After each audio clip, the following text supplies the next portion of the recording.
You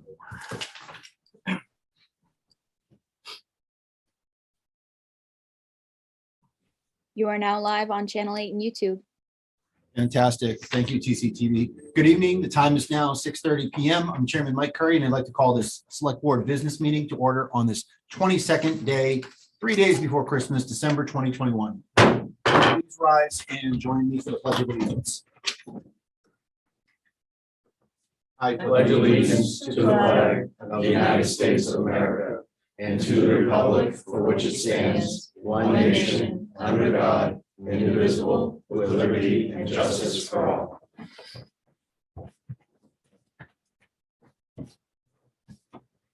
Thank you, everyone. Great to see everybody. Before we begin, I'd like to state for the record that not only are we being streamed live on Tctv, cable station 8, and our YouTube web platform, but this evening's recording will be available for later viewing on our YouTube channel. Don't forget to hit subscribe and the bell. That way you know when all of our meetings are occurring. Okay, just want to mention that we have one of our select board members remote this evening. Hi, Julie, we can see you. And we've got Jeff, good evening. Terry, good evening. And Tim, good evening. Town administrator, his whole team. And with us tonight, we have some of the assembled members of the advisory committee. Thank you for joining us this evening. As always, our agenda for this evening has been set no later than 48 hours out by law, and it is publicly available at the official source for town information, templetonma.gov and mytowngovernment.org. Although I have the discretion as chairperson to add and remove from the agenda, it has been set to allow for time, personnel resources, and public awareness. I reserve the right to move agenda items around to best fit our business and our guests. Thank you very much. Okay, jumping into our agenda. We've got approval of minute meetings. Actually, that'll work out just fine. So we've got two sets of meeting minutes to approve. Meeting minutes from the November 23rd meeting and also from December 8th. Those packets are in, both those packets are submitted for your review in your agenda packets. So as we're ready, I would accept a motion to approve the minutes separately for 11:23 and 12:08, not together. Separately? Yeah.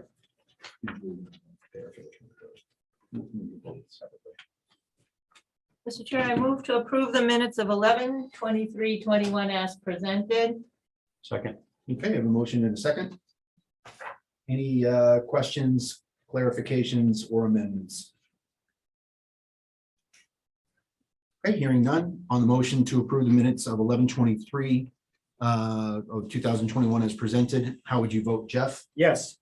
Terry? You moved really quick. I had something, I didn't know if we Oh. wanted to denote that it was to illuminate the flag. It says for the Aaron McKay Memorial at Gilman Wade. I didn't know if we wanted to put for the purpose of illuminating the flag. It's just, that was left out. I mean, it was covered during the meeting, so it's just the light donation. So that's the spirit of that agenda Okay. item. Okay. Yes, Okay. All right, Terry, you voted yes. Tim? Yes. Julie? You and I were absent, so I'm going to abstain. You too? I can see her saying yes to my abstention. Yeah, you're on mute. Okay, so that was 3, 4, and 2 abstentions. Holly. All right, second set of minutes for December 8th, 2021. Oh, thanks. I couldn't see the TV before. I don't know what happened to it. Now I can see it. Mr. Chair, I move to approve the minutes of 12/8/21 as presented. Second. All right, I have a motion and a second. Thanks, Tim. Any amendments, clarifications, or questions?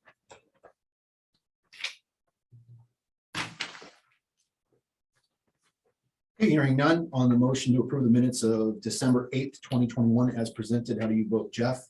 I abstain. Terry? Yes, Tim? Yes. Julie? She said, I can, I'm lip reading. She said yes. And I'm a yes as well.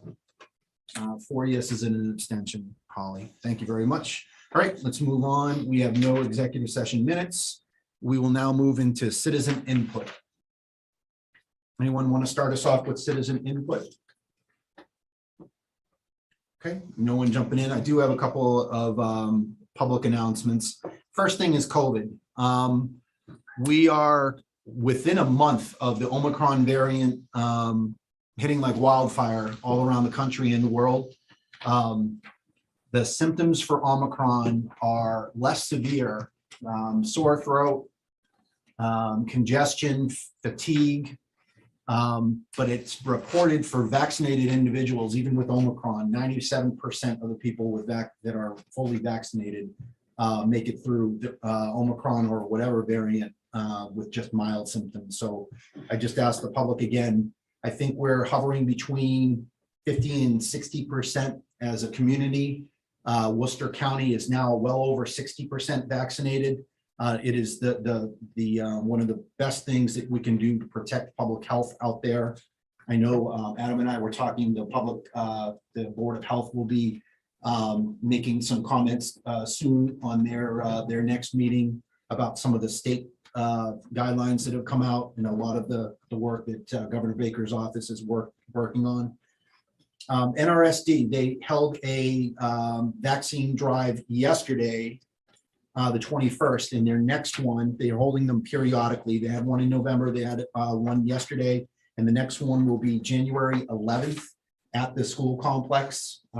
Is it specifically in the gym? The gym or the cafeteria. Okay. And I believe it was 2:30 to 6:30 2:30 to that 6:30. afternoon. Okay, thank you for that, Tim. January 11th. Finally, just another update on COVID. Our health agent in town, Lori Witta, is putting a lot of resources out on the web. That is templetonma.gov. Very recently, she put out another clarification on the isolation, any of the resources that you might need if you do come in contact or close contact someone with COVID.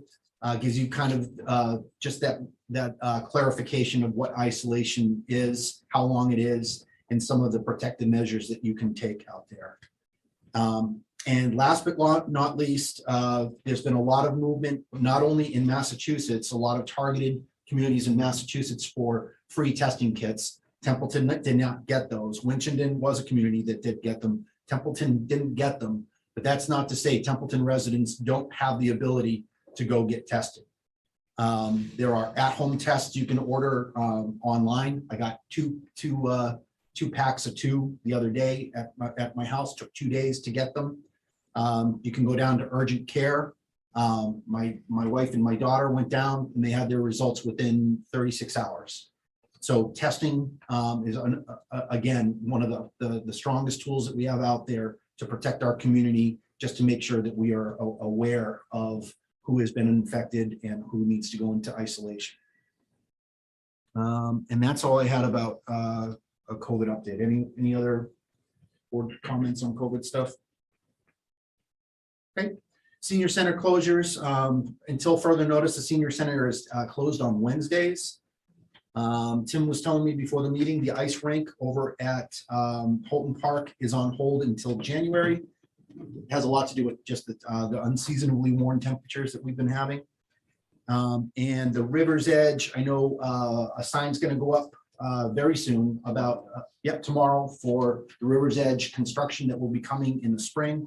And construction of the river's edge project will take a couple of weeks between April and May. So thanks Bob, and thanks Adam for the updates on that.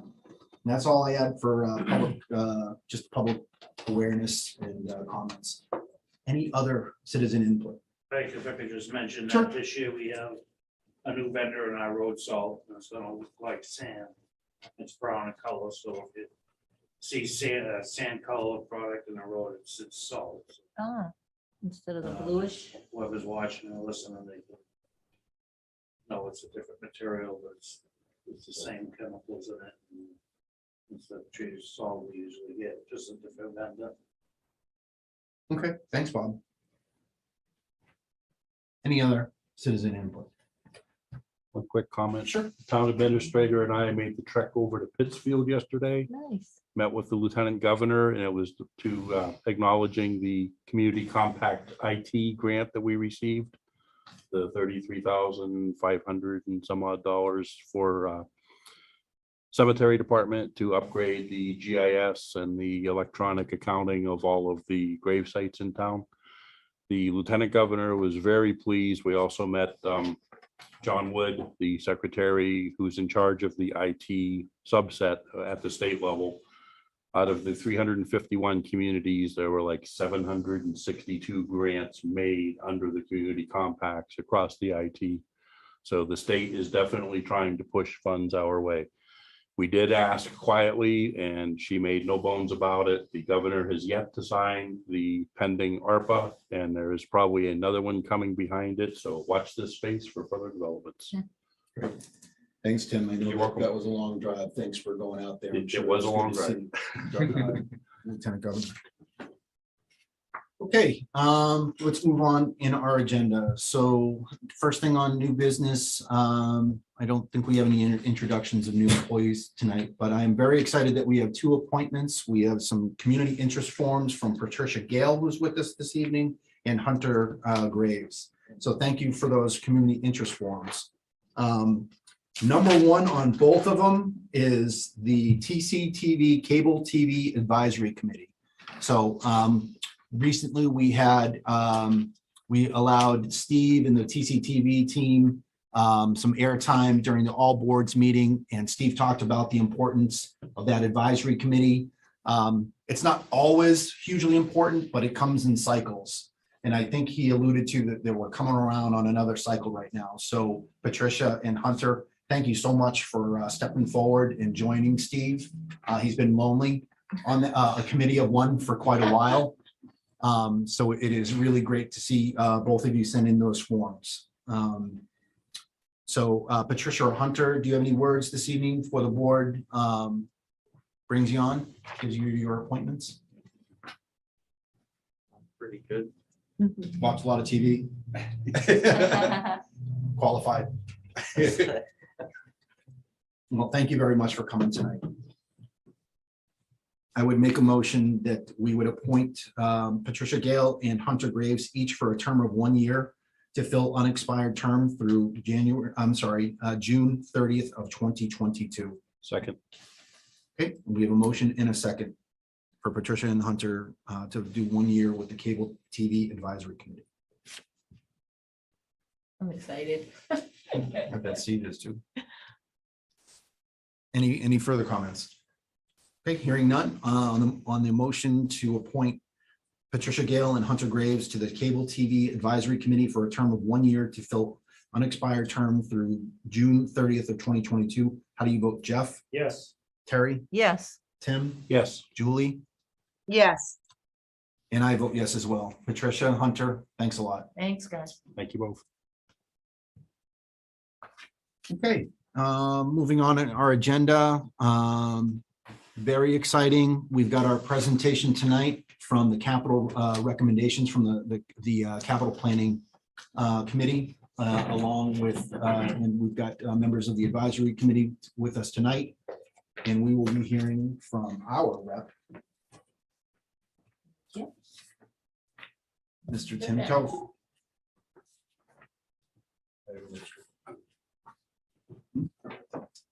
Oh, okay, thank you. They don't have it. So. For capital. Oh, okay, thanks. You can call the capital planning committee to order. Yes. Okay. I have a few extra copies if anybody would like to see them.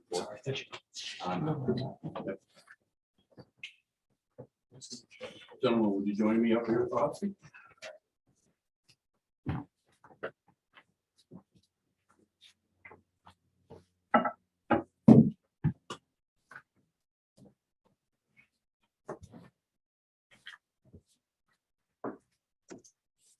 Mr. Chairman, as the select board representative and the chair of this year's capital planning committee, I'd like to call the capital improvement committee to order. We have one agenda item that is to look over. This was sent out to the team as a draft, and we just need to approve before we submit this as our final recommendation. So I have 1844, call our committee to order. I noticed, and it was brought to my attention in my rush to get this out on page 2, I need to make a correction. It's a typo. It's FY23, not FY21, up on the header. And on the bottom of page 6, I misspelled the word article.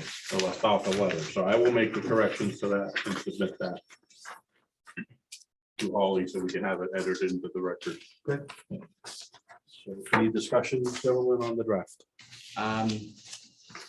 There were, well, I'm glad you brought up the FY21 issue because that was something that I had noticed. The other thing too, in the push to get this out,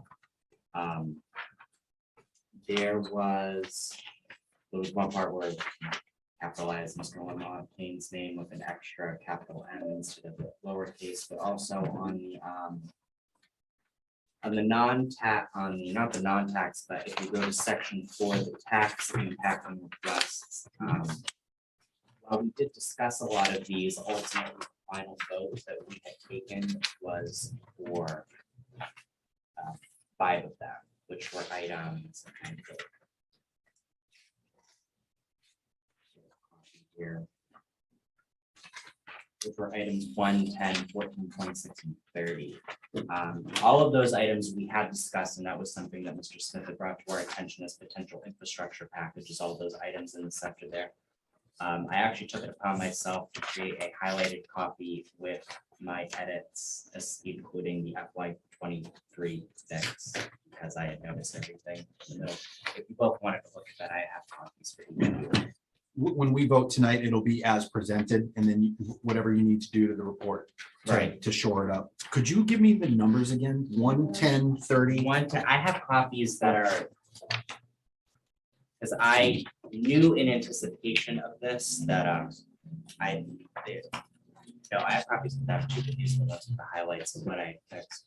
I also put difference because you had mentioned water, but on page 2 it didn't expressly have water's information in it.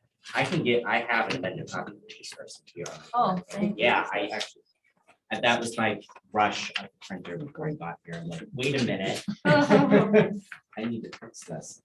So your versions are not highlighted, but there are a few differences. Highlighted versions of the ones that I have here. But for those 2 packages of items that we didn't vote on, I had just shoved, I pushed it down to senior center repairs, funded from CapEx stabilization, and then to proceed with Gilman Wade. And then all of the other recommendations to use for the Main Street and for the Hamlet Mill Bridge, that potentially be an infrastructure package, and then for the other items such as the town hall parking lot, DPW parking lot, Templeton Center Fire Station, and the other parking lots. But that was also another suggestion because we didn't actually vote on those at the last meeting. We had talked about it quite a bit, but we had only talked about those 5 items that had added up to the 165 number, I believe, on page 6 of the amended packet. So I just wanted to. So this just lists. Correct. Yeah. Correct. So, However, I did not catch the article. We'll fix that. Yeah. okay, so right now, we're just talking about changes to the draft. I want to give you guys full time to actually make your presentation, so we're not kind of hamstrung. Right. I did have a question, but I'm going to wait until you actually go through the presentation.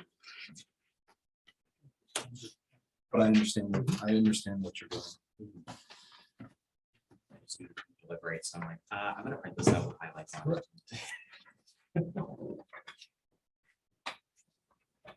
Make most of the accept the presentation with the changes, adjusting things with the highlights so that we have the things in the appropriate categories.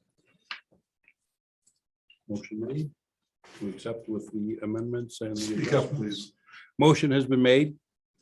I have a second motion. Motion made and seconded. Any further discussion? Hearing none, I will call for the vote. Mr. Smith, Yes. Mr. Graves. Yes. And I vote yes as well.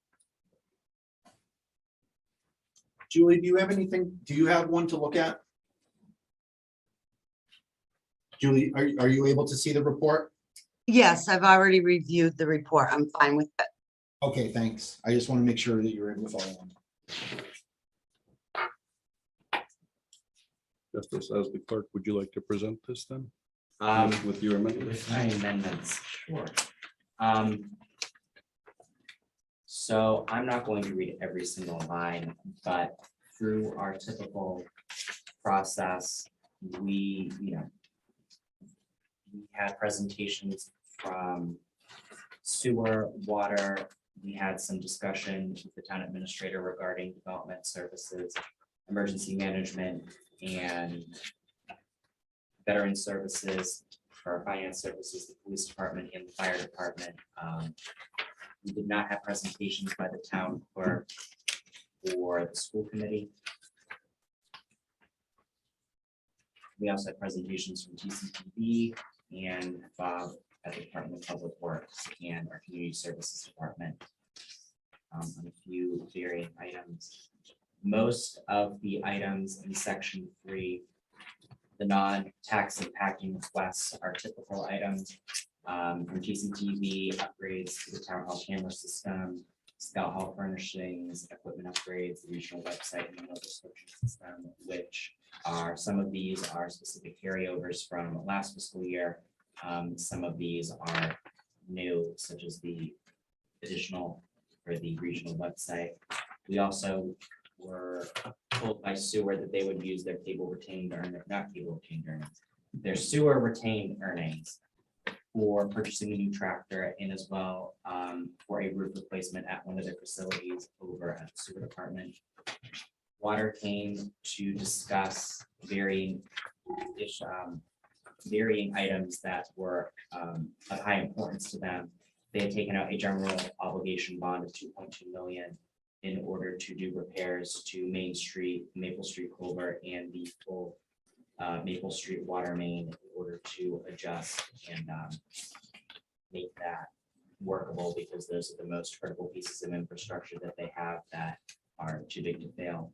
And for fire, the reason these became non-tax impacting requests were because of a conversation that the SCBA's, the 8 units that are left on the cycle, we had purchased for capital had approved last year to do several of them. This actually completes the cycle, so we're done for a few years of seeing SCBA's on the capital request list. This finishes it out, and light and water will be supplementing that, so that doesn't come out of the capital budget. And we got confirmation from Senator Goby, although we have heard multiple times, and as Mr. Tope was pointing out, they had spoke to the lieutenant governor. That is under the ARPA. Currently, the utility truck is under the ARPA package that is yet to be signed by the governor's office. If that's signed, then that's $70,000 in non-tax impacting requests that we have through that ultimate funding source. And sewer is also working on Hardy Avenue wastewater pump station upgrade project that had already been in the works, but that is something that they wanted to update us on. And addition at the senior center, we have yet to have any proposals on what that would look like, but the town administrator is going to approach the Friends of Templeton Elders to see if they will fund that project, and that has been something they have fundraised for in the past, and we don't see any issues there. Have been interest in the past before from them to work on this, and we had expressly, when we approved of our recommendations, said that that needed to come out of an ultimate funding source that wasn't part of the 5 items that we had put forward. If you go to section 4, which is the big part, we debated on several items. One of the biggest items that we had to discuss was the senior center roof. We ended up getting confirmation through talks with the town administrator, but also through our own thoughts that this should come out of the CapEx stabilization, 140,000 in order to repair that roof. It's in dire need. It's an appropriate use of funds, and we thought that that would be a proper recommendation to the board. With that, it left us the full 190,000 capital expenditure that we were allowed. However, remember that we did expend a number of funds for the tap loader that was approved and appropriated at fall town meeting on November 3rd of this year. The items that we put forward were for a police vehicle for full purchase of $49,000. For items 10, 14, and 26, Mr. Smith had brought forward a proposal that the committee thought was appropriate for a 5-year lease to purchase plan for those 5 vehicles in order to fit them into the capital plan. And we finished off our recommendations with purchasing the final gear dryer needed for or recommending the purchase of the final gear dryer for $11,000 for the second station, for the second fire station, to complete that project and get that off the capital list as well. We also allowed for the approval of the Gilman Wade. Well, we also recommended to go forward with the current appropriation to plan to develop the plan to actually finish the project at Gilman Wade with the concession stand. So that way that could be another project and another potential future capital item taken off the books. Section 5, we went through all, on top of our capital recommendations that we did. We also proposed that 3 Elm Street project be presented to CPC for additional funding. And we strongly suggest the use of Arpa funds for the repairs to Main Street Bridge and the repairs to Hamlet Mill Bridge, because those are critical infrastructure. As well as strongly suggesting the fire department in the future propose the $500,000 needed to replace Clinker 1 to be a Proposition 2.5 debt exclusion at annual town meetings. And the final is that for all the parking lots and the town hall cupola, that those go into a infrastructure package for the town at some point in the future for the use of parking funds. As you'll see with the 5-year capital projection, this includes the projected $104,890 for the vehicle lease to purchase expenses in fiscal year 24-25-26. I'm not going to read off all of those numbers, but you see it before you in the chart, and those are consistent. So are there any questions with our recommendations? So the last thing that you were saying is that, so it's going to be another question. So you've got, out of the 5 things under tax impacting requests are leases, Correct. and you're recommending pushing the rest of those lease into the future year capital plan. Yes. If we were to take the individual line items, the 6-wheel dump plow sander truck for DPW was $247,366. The CD5 small dump truck was $112,082. And the forestry 2 vehicle was $165,000 even, with a total of $524,450. By breaking this up to the 5-year format, we understand there is always the serious concern and discussion about taking and looking at the lease to purchase, because we're pushing it out as debt and an expense in the following years. I believe that we decided that we didn't want to do that, to hold the operating budget hostage. Understood. With our inability to. But what we're looking at was the size of some of these numbers. This gave us the best options and alternatives to procure these vehicles to replace the aging ones that need to be replaced, without having these recurring numbers showing up with an item that we just don't have the money to get at any point in time. So that was our anticipation, was to be able to not see the same thing coming in year after year after year with no hope of getting it funded. What was the total cost for 6-wheel dump? Did you say 237? 247,366. CD5 small dump 112. 112,082 and some odd cents, 65 cents. Or a grand total of about 500. 524,450 and some change. And we did leave on the leases, we left on the total amount, we left some money over in what we were allotted to use for capital, knowing that there could be a negotiation on the treasurer's end on whether it's better for the town, whether it's a Fingers crossed. 4-year lease, whether it's a 5-year lease, a better percentage, depending on how how that would be received, but we purposely left some additional to leave some leeway versus trying to look at the same item Right. every single year and never remove it off the list. It's a rock and a hard place. You know you have to replace them, and you're trying to figure out a way to do it with a limited budget. Either you throw it onto your operating budget, or you go to Adam to say help, or you wind up the lesser of two evils is to go into your out year. So you've got basically out year pre-obligations of about 33. I get that it's up to negotiation of about 33 or $34,000 already tagged on to capital 24, capital 25, and capital 26. I think looking at the previous years also, I don't think there's been any years that, as far as that we've seen recently, that wouldn't have been covered on that. And I agree. Researching back. That's looking why I at peanut butter forwards. spread over it and said 33 is comfortable. I mean, I don't know how long. We're in a pretty good budget process right now where our revenue generation for capital is working. I know it's not ideal. Several members throughout the community are like, no, we shouldn't be under executing as a way to do our revenue. But I agree with you, Tom, that it has been attainable. It's just knowing, I guess, another good thing there is you've got 1.7 and 22 for requirements, and then your requirements start to drop off or not be in the million range in 23, 24, 25, 26. If they were consistently rising, that's a tougher sell. Yep. So that was the first question I had.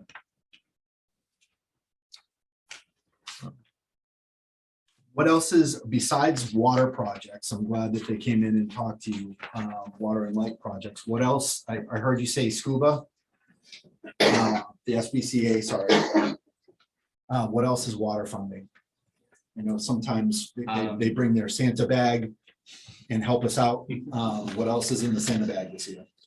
There is a discussion going on about, I believe it's Heroes of Home Park. They are discussing whether to do anything in regards to that. I know that one of the water commissioners was going to bring it forward. I don't know if water has done that yet. CPC finally had a meeting and is going to put some money towards that project, some funds towards that project. But that's the only other project that Lake and Water is going for that I know of. Okay. And I know you do more of that. I know all the work that you're doing translates into that spreadsheet that gets in our budget book. And what are we getting and where is the funding coming from? And I know that you don't know the answers to that, but at least from your perspective, you got to meet with them and say, what else can you buy? All right, so nothing else right now.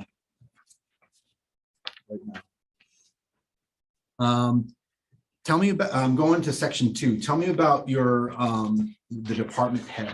I know that you might get a couple in one meeting, or Rob might spend you here for an entire meeting because his list is so long.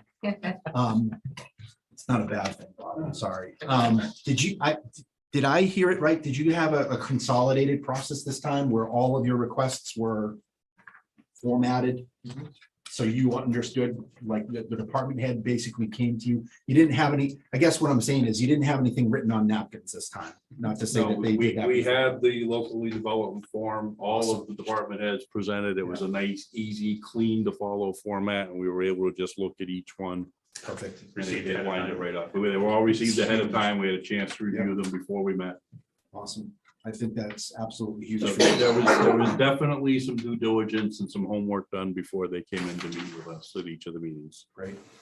I didn't want to pass that up. I think that's a huge win for that committee. It was helpful too, having the department heads bringing items that were over $10,000 forward too.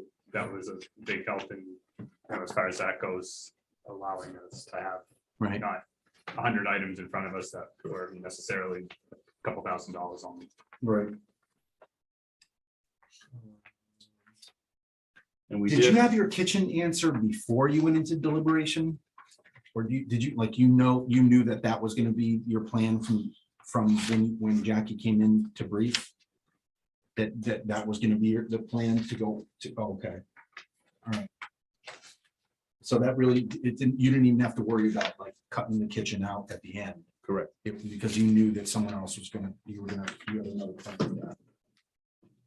So as we're presenting and proposing this, we were watching the numbers really, really close, sharpening pencils. And as we presented it with the recommendations, we left the buffer out of the 190,000 remaining that was available to us. There's 24,967 remaining in free cash. We're anticipating any price increases or overages that are not currently facing us, but the probability of the exponential growth is always hanging out there. Yeah. So we were trying to even take that into consideration and account and just Yeah. hold a little bit back in reserve, so we didn't have to come back and renegotiate all of this.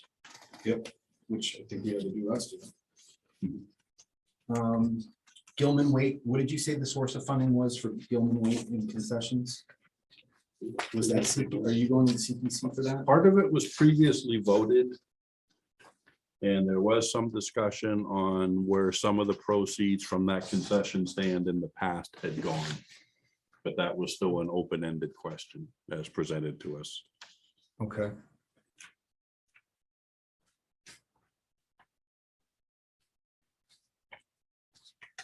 So it's a due out for the budget process to figure that out. They have a $10,000 article for improvements at Gilman Way, still on the books.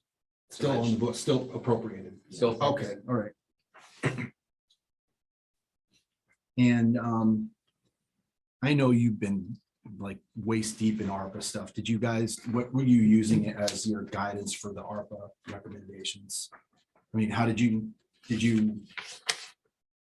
just use a document that you pulled down from that, or did you bounce it off like legal or anything like that? No, we discussed this as the committee back and forth, but with Okay. ARPA remaining the moving target and the changes and not everything finalized yet from the Department of the Treasury, knowing we have the state's next distribution that the governor is yet to sign, but we don't know how that's coming out. Okay. So we really couldn't say, let's take this item, plug this in, let's take this item, plug this in. Yeah. We're stuck in the holding pattern, circling the field. Okay. We basically looked at it as zero at this point. Yeah. I think that's just the greatest concern is the funding is there, but can it be used? And it Is hasn't been legal? released yet. Is the purpose for it approved within, whether it's the state guidance or the federal guidance? So That's why we potentially lump some of these projects, possibly on infrastructure together, because pricing would be better if you do more projects at the same time versus a lot of little ones, a little bit here, a little bit here, if you can get supplies and items there all at once. okay.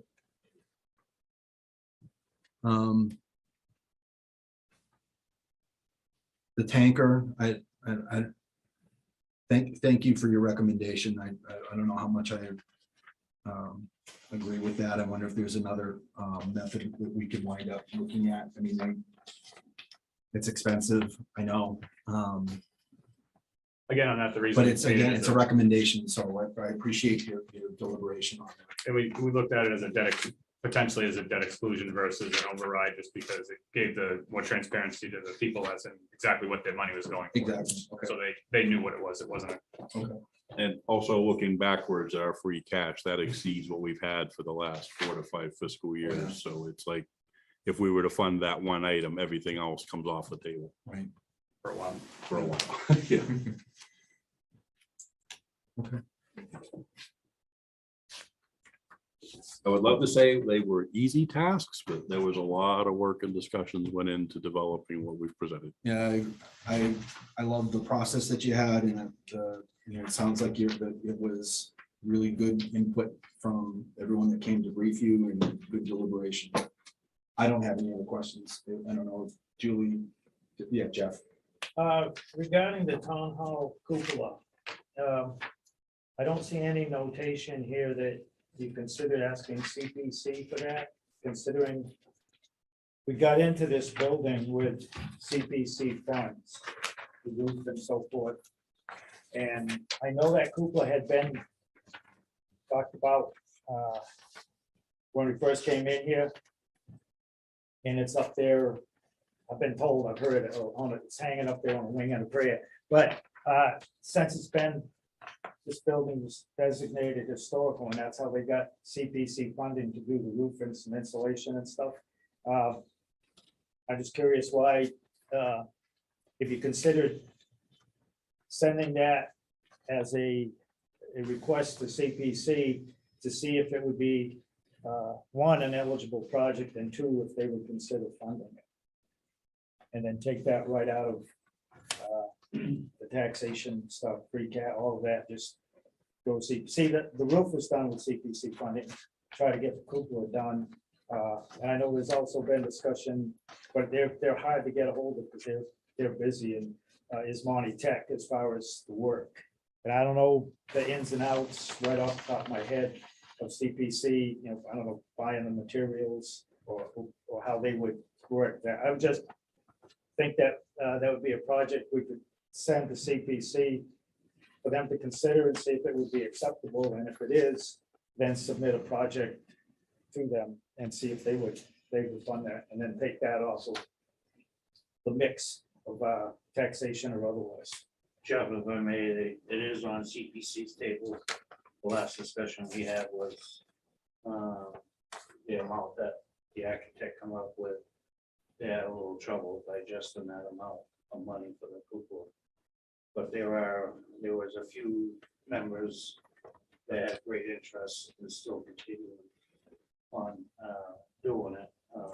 So I think if we bring it back up at the next meeting and let them revisit it, kind of pull it back together. I remember it was the dollar figure to, you look at it and it's like, where does that come from for that? But like I said, it was designated historical when the roof work was done with CPC, so I just like to see something done with it before.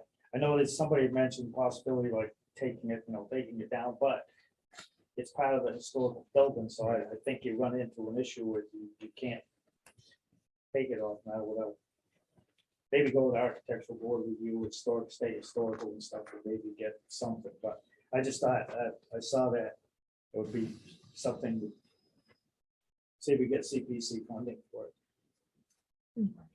And on our internal capital sheets, because this is the second year I've seen it, it does list it as CPC being a potential source that we would need to go for, and Bob has presented it as such. I just didn't do that in the edits here. And also, even with the CPC funding, it's in, you know, without it, it's an $85,000 project that we've been presented. So I don't, again, we have to see what Mr. Bennett spoke to. We have to look at it and see exactly what amount they can fund and see what we can do. We did also discuss the Monty Tech crews to come out. I know there is a lead time to get projects lined up for them. And that's usually like a year and a half out at a minimum. So Yeah, they're busy crews there. yeah, They work cheap. they work cheap. There's only so many of them. The good news is you get the lead instructors who have all the certifications and licensures as needed to get the projects done without paying the state's prevailing wage. Anything else, Jeff? Or Terry or Julie?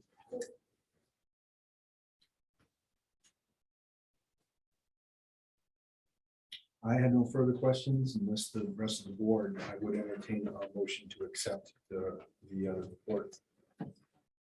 Or not the capital recommendations as presented. Oh, yeah, advisory, do you have any comments or otherwise? Julie, are you good? Got it. So the lease would be voted on at town meeting. Well, this is a recommendation. Okay. So this is their recommendation of it's their course of action to say, here's the budget you gave us, here's what we think we can do and replace equipment or otherwise.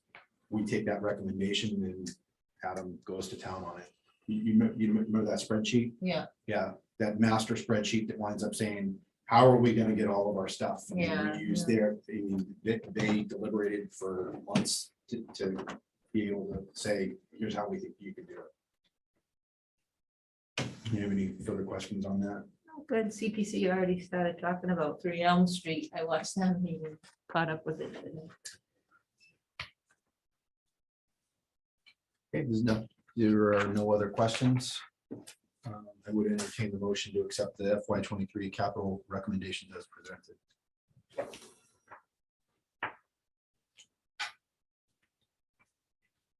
So moved. Thank you. Second, Thank you, Julie. Any further questions, comments, concerns on the FY23 capital recommendation? Okay, hearing none on the motion to accept the FY23 capital recommendations as presented. How do you vote, Jeff? Yes. Terry? Yes, Julie? yes, Tim votes as the board. Tim? I will abstain as the chair of the Okay. Capital Improvements Committee. All right, and I vote yes. So that's, always just, there she is. I got it up here. There you go, right there. Hey, capital planning, thank you so much. thank you for your hard work. And thanks for the advisory, come in and get that presentation as well. We'll chew on this, and I'm sure we'll have a little bit more discussion on that. So thank you for all that hard work, really Capital, appreciate it. since we have convened, I would entertain the motion, we adjourn. I would move that. I mean, I move to adjourn the meeting. Second. Okay, let's call for the vote. Yes. All in favor? Aye. Aye. So moved. 1916. Copy. Thank you. Thank you. Seconds to get reset. Yep, it's all good. Holly, I have a copy of the highlighted one for you. So you can- Thanks. Bob, you've got the next one, right?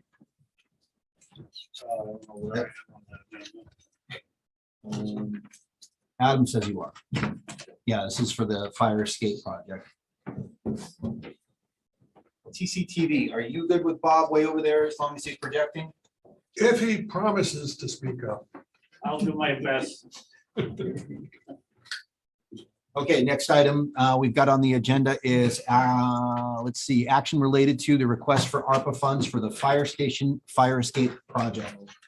The Baldwinville Fire Station, had a old wooden staircase platform for a fire escape coming off the second floor, which when I first started was pretty rotted out. We did mend it together to hold it together for a year and a half. It's being totally unsafe, couldn't even walk on it. And we also had trouble with the wall behind it leaking into the supply room, so DPW removed the old wooden staircase, so that saved us a good chunk of money.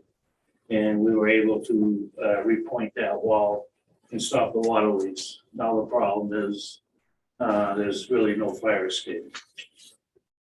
So we put in for a steel fabricated stairway up to the roof line with the open tread stairs so the snow falls through. And last year got approved by Capital, was it 14 or 18? 18. And since then, it went out to bid and the bid price came back a little bit higher due to the rising costs of the steel product. So once again, I'm back asking for some more money. This is the only other access out of that second floor. And legally it would be closed down because of no access. Okay.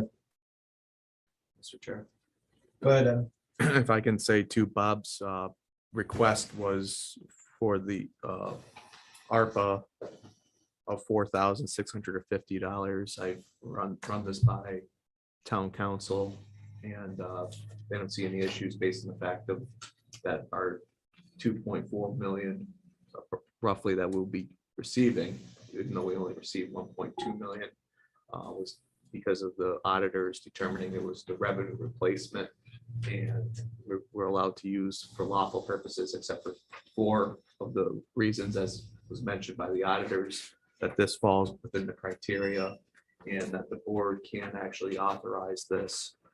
So that way, because if we don't have the funds appropriated for this project, I want to be able to approve the bid, Contract. the contract and the bid that we received for the project. I will say after this, because the board did approve the request for the auditors to perform the work to determine that we're eligible for the use of revenue loss of the 2.4 million. That was a $4,000 expenditure roughly, and this will be 4,650. And I've been in talks with Justice in our office, as well as Steve Castle from Tctv, that we will then proceed forward with a public vetting or public suggestions for the ARPA funds. So people will have input and understand where and what we're looking at doing with them, and they could provide input to the select board before we make that joint meeting with the select board advisory committee on what we're going to be doing with the rest of the funds after this request. So I just want to provide some insight to the board. So that way people in town know it's not just the department heads are submitting the request, but the public's going to have an opportunity to provide suggestions or put forth ideas that they might feel. How are you going to do sufficient. that? Or how are you proposing to do that? We're proposing to do that through, right now it's still in the works, whether it's a video and to provide the request forms that have already been filled out, to put those out to the public, and then to have a form that they could submit to our office. So when the board receives the whole proposal, they'll have all the requests plus the public suggestions and feedback. Okay. Do we have an idea of what percentage of the public we'll be looking for? You know how we don't maintain a quorum at town meetings? I mean, if only 20 people fill those forms out. But you don't know what you're gonna get. I mean, you could get gumball machines, cemented to the sidewalk on Main Street. I'm not saying that that's what you get, but you have no idea what you're gonna get. It's basically gonna come up and to say, what is legal? What is the priorities of the community? Right. So I think it would be great that we would get public input, but I'm more I agree. concerned about what our department heads are taking a look at, our infrastructure requirements, and ultimately the legality. And I those, mean, you put a lot into what you just said right there. I mean, the first part of what you said was, hey, select board, it's legal to use this money for what he needs, what they need over there. Excellent. And then the second part was, yeah, we got to figure out a way to spend the rest of this money and have a programmed way to do it. And I think we need to get our button gear to do that. I know that when do the funds expire? I know they probably keep pushing that out anyway. December 2027. Yeah. And we have also process that we have to put in place, but keep in mind also. A public process, is that what you mean? Will be a public process, the sense of participation in it, where they can provide suggestions and feedback.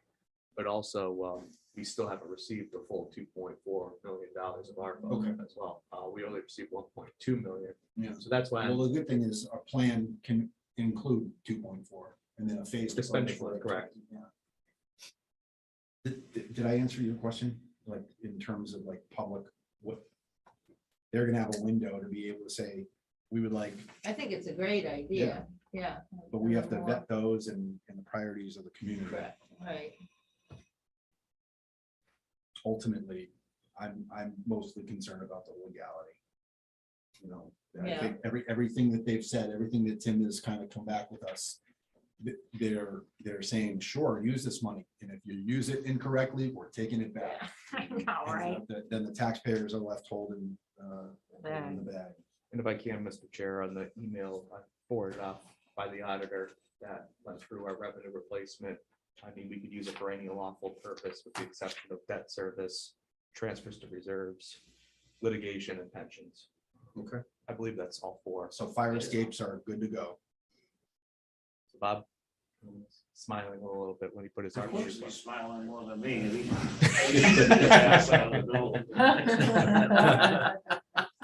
I don't use the second floor, my men do. So. So thank you for the presentation, Bob and Adam. Does anyone have any additional questions for Bob or Adam?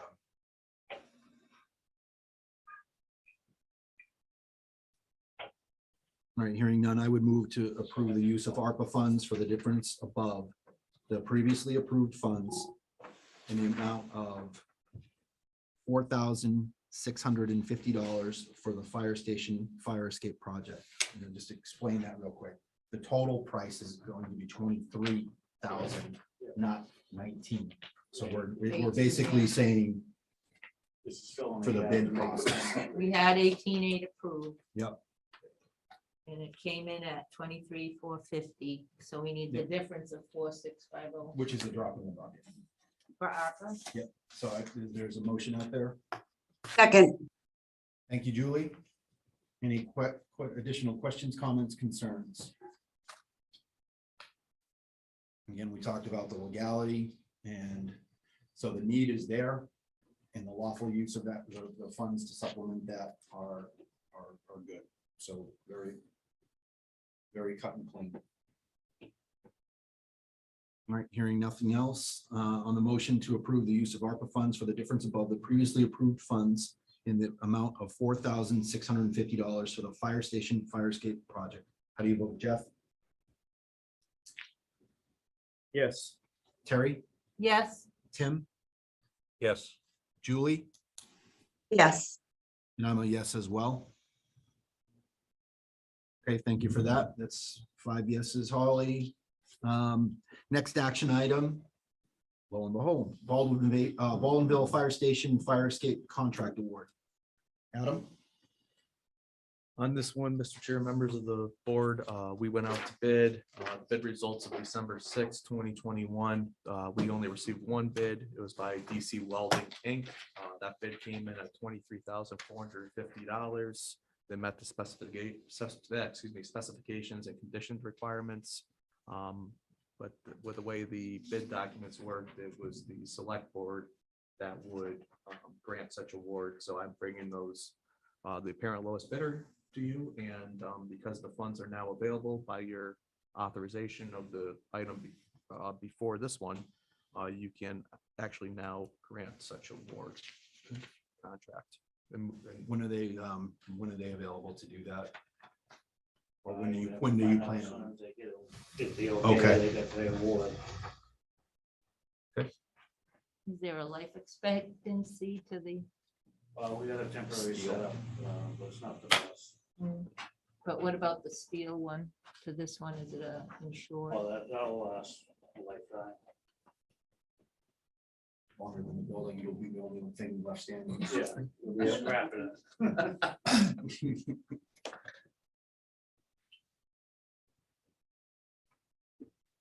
Any questions for Adam?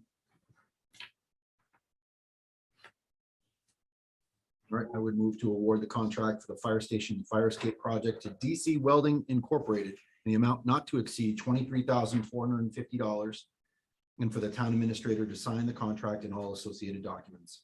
second, Thank you, Julie. Any further questions on the proposed contract to DC Welding? Hearing none, on the motion to award the contract for the fire station and fire escape project to DC Welding, the amount not to exceed $23,450, and for the town administrator to sign the contract and all associated documents, how do you vote, Jeff? Yes. Terry? Yes, Tim? Yes. Julie? oops, sorry, yes, And I vote yes as well. Thank you very much. Next action item is action related to the opioid settlement participation. This is with the distributor and a Johnson & Johnson. Mr. Chair, I have Ryan Rossetti from Town Council Office to present this for you. As you know, there's quite a bit of Massachusetts municipalities involved in this opiate litigation. And from there, Ryan, are you Hi, Ryan. connected? Hello, yes, I'm here. I can give you a brief overview of these two separate but related settlement agreements. Okay. So one is for the settlement, like Adam just said, with opioid distributors, McKesson, Cardinal, and Amerisource Bergen. And the other is for Johnson & Johnson and its parent company, Janssen. So these proposed settlements arose out of, again, like Adam just said, thousands of lawsuits, including many by municipalities, as well as states against companies involved in the opioid crisis across the country, really. The settlements going forward at this point depend on a critical mass of participants joining, but we do expect that will happen. So if the town elects to participate in these two settlements, that means it will be eligible for payments to use on opioid remediation measures. Payments are expected to begin early to mid 2022, but the exact amount right now is unknown and depends in part on participation levels. And then in return for these funds, the town would release any claims that it might have against these specific companies. So if you do decide to participate, the board just needs to authorize the town administrator to execute and return the two forms to the AG's office, and the deadline for that is January 2nd. Like more, just watching a great champion play the game at such a high. I think that, yeah, it's George. Just watch him. Ryan, the money that comes in from that, from the settlement, does that go into a fenced account within the town accountant's purview and only to be used for specified purposes? That's right. So it's opioid remediation purposes, which are laid out, but it's basically everything that you would expect that to be. So, you know, various treatment and prevention options, and there's a document laying out what the purposes are, but it's pretty broad. Okay. Would that go to the Board of Health? Well, it would be, you could use it for any purpose as long as it fits the guidelines. Right. So if the Board of Health came back and said, yeah, I got an idea, or they came back and said, we have a partner, we have like a faith-based program or something like that, we would be able to kick in money Yeah, if it was for that purpose. yeah. You're basically just expending out of that account. But again, I use the word fenced, so it just stays there. Go ahead, Chief. Great question. Any idea, does, the proper uses for that, also include purchase of Narcan? There are new, you know, we go through Narcan, I don't want to say quite regularly, but we go through Narcan, fire department wise, ambulance, but there's also, there's things going through the state now for, leave behind Narcan, where if we go on a opioid call and they use their own Narcan, where we have the ability to leave behind as well. So I didn't know if maybe that would fall under the purview of these funds. I'm fairly certain. So yeah, any FDA approved drug to reverse opioid overdoses would be a covered use under these funds. That's a great question. Thanks, Chief. So how does it work? We would hold them harmless if we did participate and get a settlement, then if anything happened, we could, you know. Means if we're going to opt in for this settlement, means that we can't go out on our own with all that legal money that we have to go after these opioid companies for our own purposes, to say you've had an inordinate impact on our community and we want to sue you. We're basically saying we want to be part of the settlement that they've reached. It's a good thing, especially for what I like Chief's reasoning for actual immediate impact. I was thinking more like along the lines of demand reduction and programs and otherwise, but that's probably one of the first uses that we probably would have. And he would just work with the town accountant to do that. Yeah. Great. Any final thoughts, Ryan? Thanks for the presentation. Nothing more for me. Okay, should be sticking around for the dam problem. Dang, dang, please, dang. All right. I would move to enroll the town of Templeton in the statewide settlements with Janssen, McKenson Corporation, Cardinal Health Incorporated, and AmerisourceBergen Corporation, and authorize the town administrator to execute the subdivision settlement participation form for distributor settlement and the settlement participation form for the J&J settlement, and to submit said forms to the state. Second, Yep. We get a second from Julie and or Tim. Any further questions, comments, concerns? Can I ask, Sure. what do you think, Noel? What do you think of that? I just was wondering your opinion. Of joining with the state? Yeah. They have far more leverage than the town does. That's how I look at it. Thank you. And also the Attorney General has been very aggressive in pursuing cases like that, so. Yeah. And I think it'd be far better than the town going out on its own. That was the Yeah. point, yeah, So, that was the point that Mike made, okay. Nope. Thank you, sir. Anything further?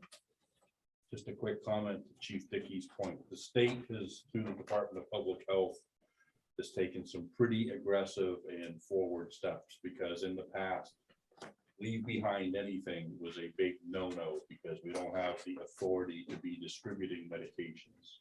So this is a true good faith effort in the best interest of the public. And it is like almost unprecedented here in the Commonwealth. So it is certainly something we seriously need to look at participating with, absolutely. Mr. Chairman. Yes, go ahead, Julie.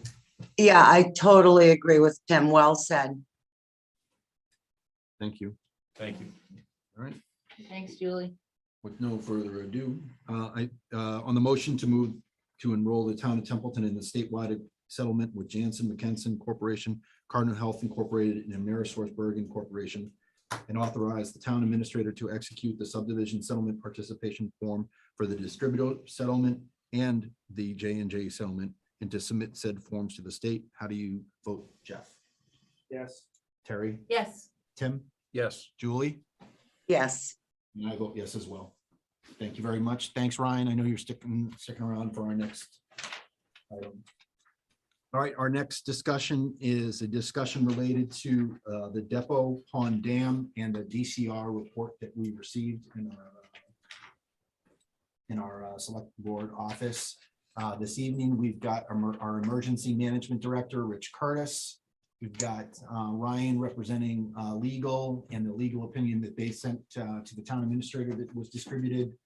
And I've invited, because that report was also sent to our congressional delegation and conservation, I've invited whoever wanted to participation from conservation. So I believe George Andrews is on us with us this evening. I am here. Awesome. Thank you so much for joining us, George. I appreciate that. Go ahead, Noel. I'd also like to be heard as a private citizen of butter at some point. Sure. Yep, I'll forward you that opportunity. Thank you. Okay, so let's see, I've got everyone identified. Anyone else here on the Depot Pond? Okay. So, sorry, go ahead. Mike, Donna Brewer is also here from our office. Okay. Is in the sunglasses? Hi, Donna. All right. Or at least her, I think. Okay. Yeah. Oh, I do see her name. Yep. She's just got her picture up there. I think that's her. It's all covered up.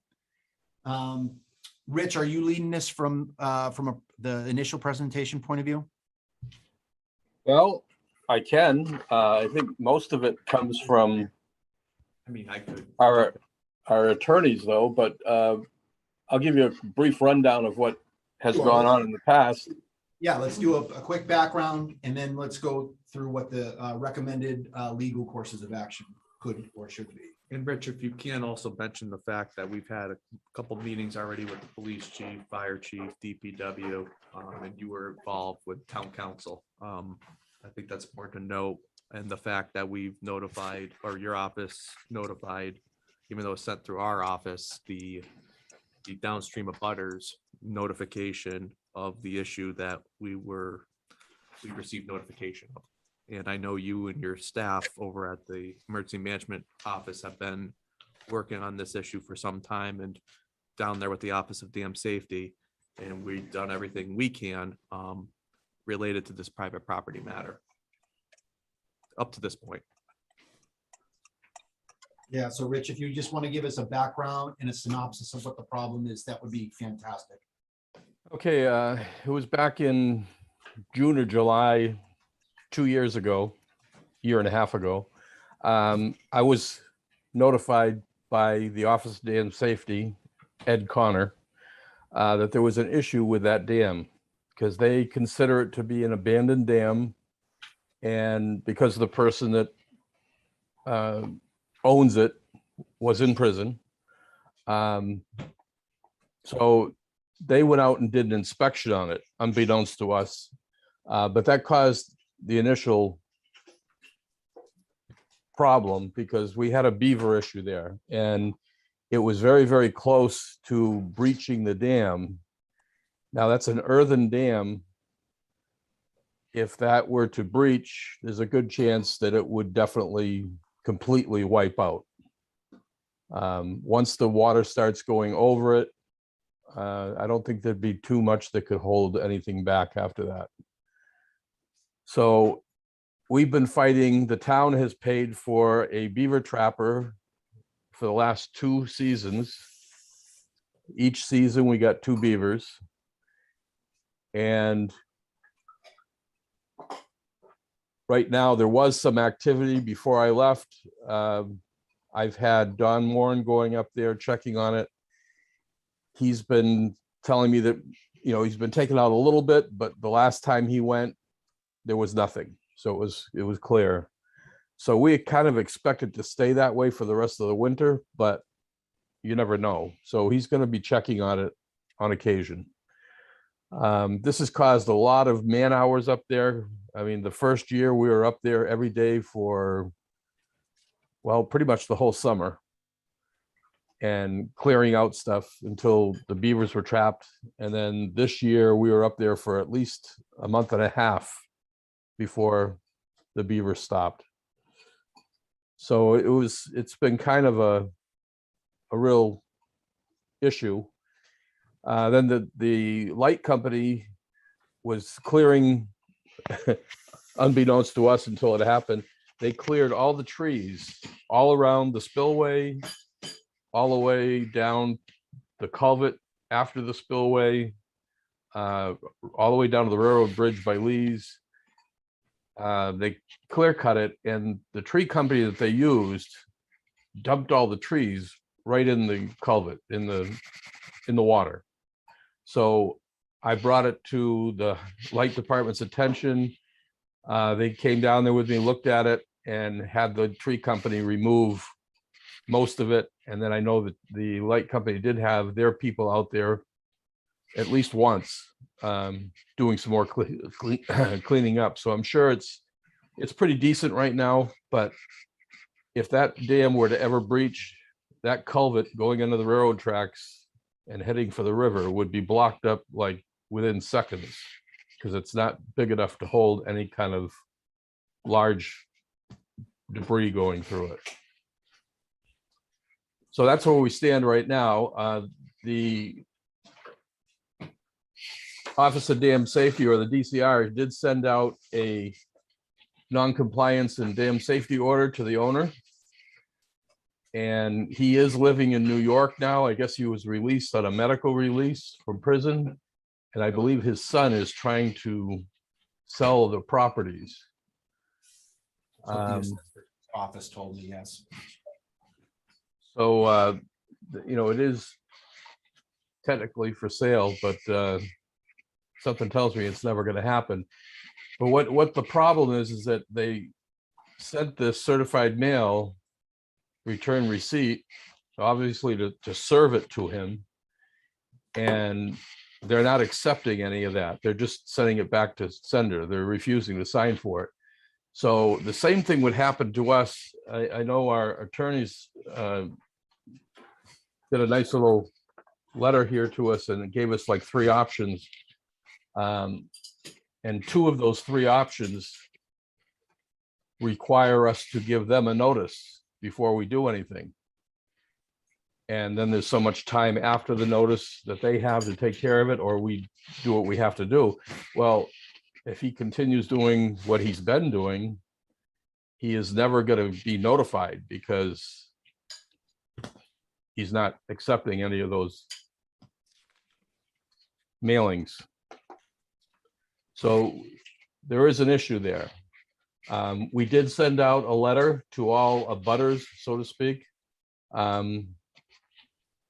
from emergency management's point of view.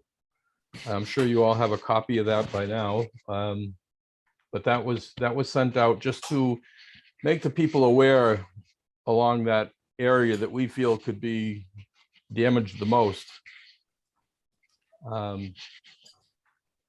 And I'm guessing they all have it. I don't know what the result was that the selectman's office sent that out. We sent it to roughly 25 of the downstream abutters that when Rich and I went through and identified in the abutters list that the assessor's office provide us with those labels. And Holly, you sent them out to all the identified parcels that we felt would be affected through emergency management's office. That's what's up on the screen right now is what went out to the abutters. That went out as well as the report to all Okay. to all the abutters. Direct the abutters that we felt identified that would be affected if it were a breach. Okay. So basically, I've got our Access GIS software up right now. Basically, any abutters that are surrounding that property. No, basically it goes from the culvert, which runs along the railroad track. Right. This is the railroad track. Yeah. And it goes underneath the bridge. So it starts with like Lee's, and there is two properties before that on the same side as the pond, but it goes by Lee's, goes down Central Street, and it hits everything on Central Street. Got it. On the low side, the river side, and even including I believe the laundromat, Payne's Garage. I never got a notice, but I'm sure I can copy one off because it's definitely, if this were a breach, it would definitely flood out the emergency management building. Rich, all the town properties we kept, we pulled them off because we have notification. Okay.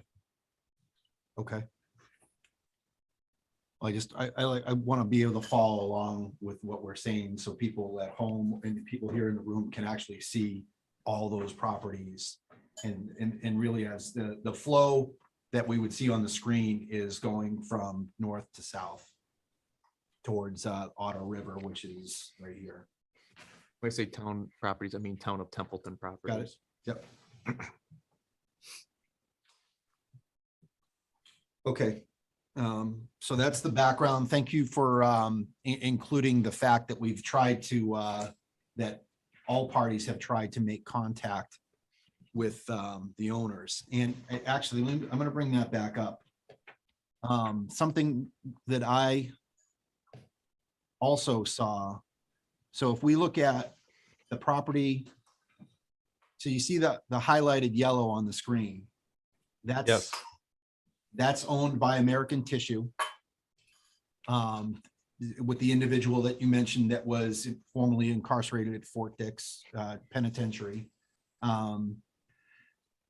That American Tissue also owns multiple properties that I also believe from the assessor's office are also up for sale. So plot number 16 right there, you see the 33 Mill Street.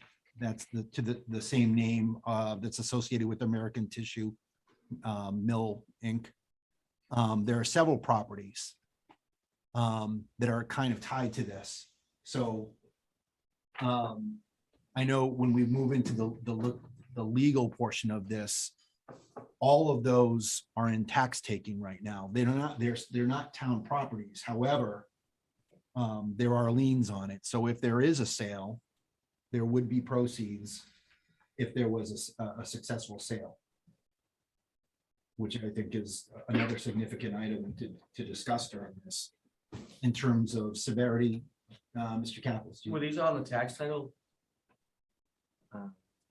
Things that we, no.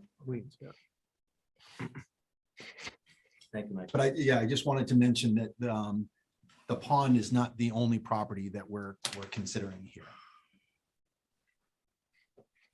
All right, did anyone else have any other questions as far as a background and what the situation right now? In your letter, Rich, you did not use the word imminent, but you said it is because it's a poor structure. You're saying that a breach is likely if nothing is done to either repair it or remove it. Correct. Okay. There are other issues too. There's muskrats, right? There's animals burrowing into the. A whole host of problems. If you read that a report, yeah. it's the wood, it's the.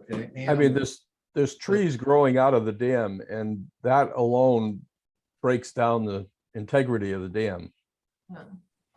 There's brush, there's, it's just in poor repair. I mean, it hasn't been kept up probably in the last 30 years. I have a question. So in the report, it said either repair or removal. Yes. How would removal, if it's a dam? Okay, what it is that you've got a choice with, let's say, for example, let's say the town decided to take it for the taxes, and now it's our property.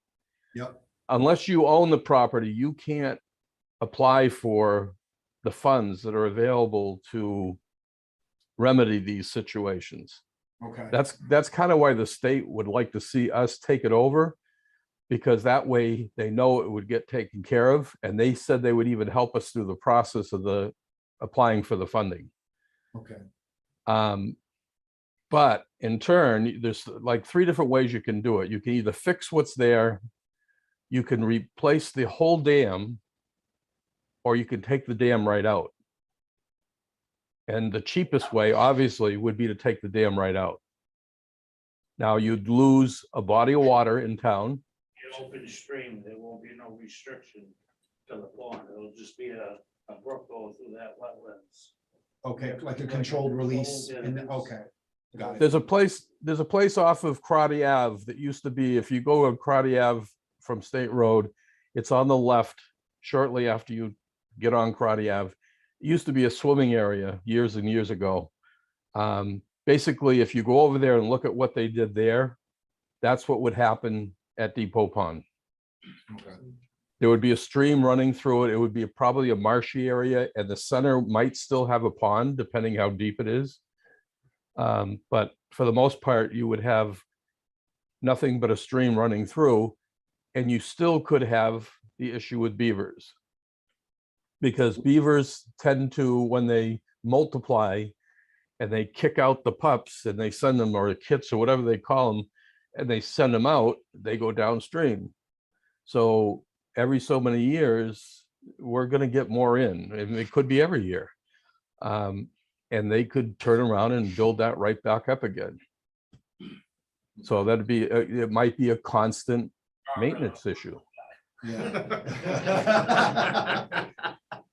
You just gave some kudos to the beaters, Rich. That was Bob who said that. The Beavers Dam would probably be in better shape than the one that's there now. True. Would there be a design study required? Okay, but all right, I understand that. Mr. Kaplan, do you have a question? No, I'm all set now. Thank you. Question was answered. Thank you. Okay. Okay, background and situation. All right, we got to do something. Let's move into the next phase of this discussion. We were in receipt of, you asked Tom Harrington's office to review what our options were. Correct. Ryan, do you mind going over those 3 options briefly? Sure. So the first option would be just to sit tight, not do anything. The town doesn't own the dam, and it wouldn't be liable for anything that happened if it breached. Of course, there could be significant damage from that. So to the extent something needs to be done about it, you have a couple options for either repairing or demolishing the dam.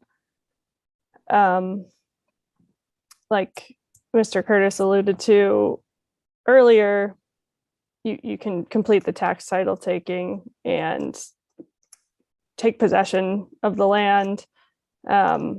And at that point, you could make any repairs or changes necessary. But on the other hand, would be liable for anything that happened to the dam before those repairs could be made.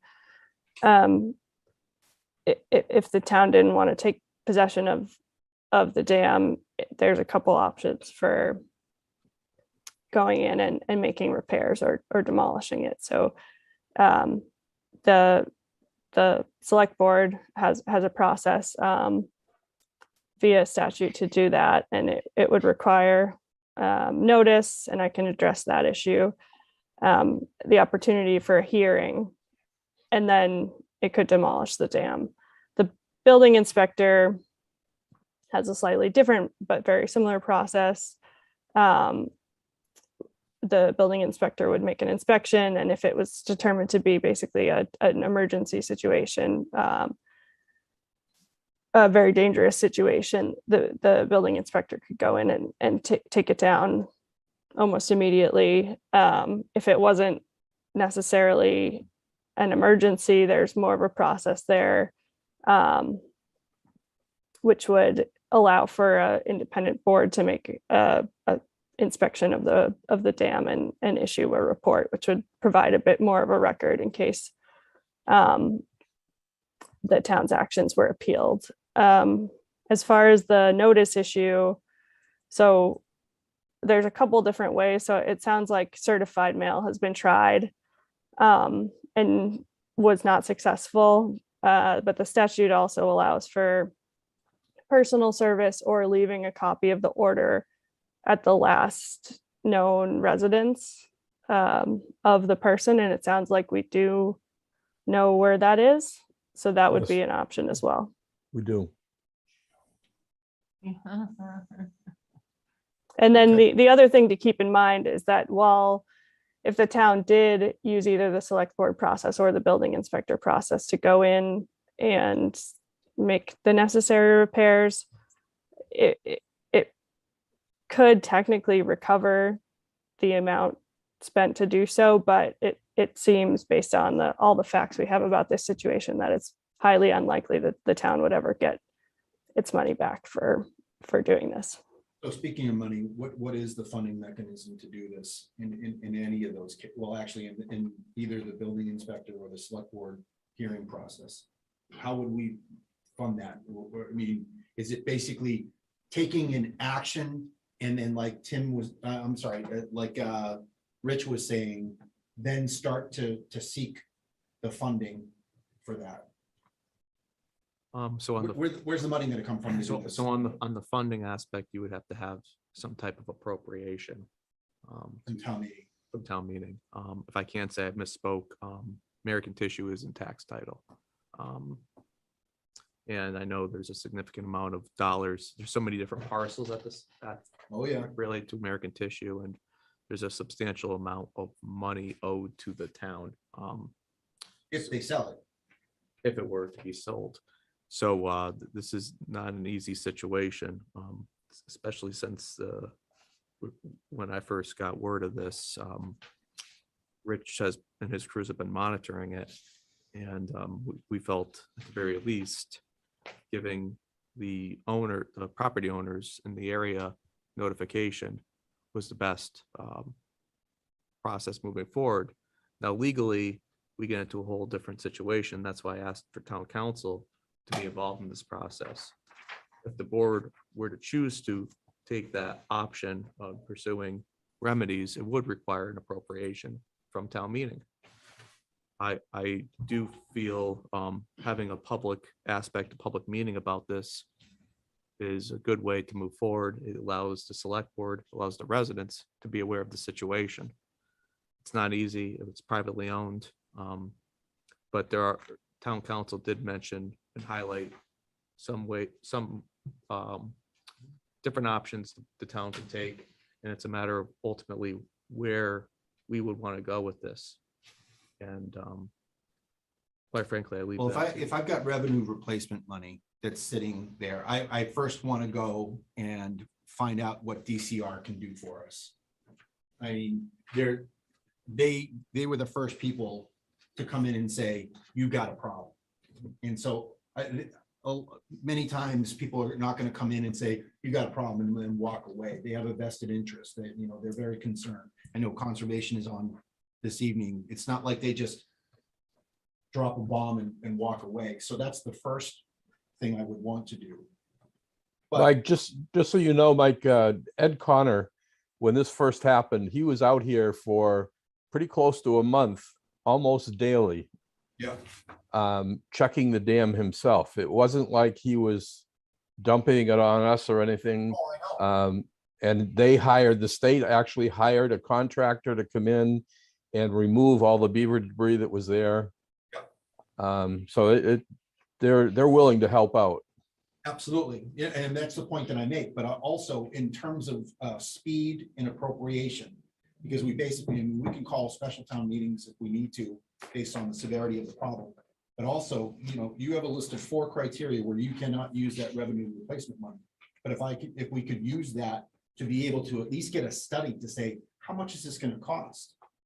What if DCR is going to bring some money to the table, and when we need to fork in some money as well to figure out what is the best course of action here. If it's got demolition and it's going to cost 40 grand, then we can tell the people that live in that area, we've got a plan and you're not going to get flooded out.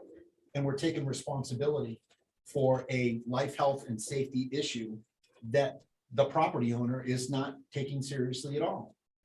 And they've got plenty of other properties that are in the same situation where it's no longer it's not a mill. They're not creating any products anymore. I don't see that happen. I've gotten pretty up to date on the entire process of American Tissue and Temple Stewart and where all those properties are in Baldwinville. So it's pulling scab of this discussion is pulling scabs off stuff that are coming from the early 90s straight into the 2000s.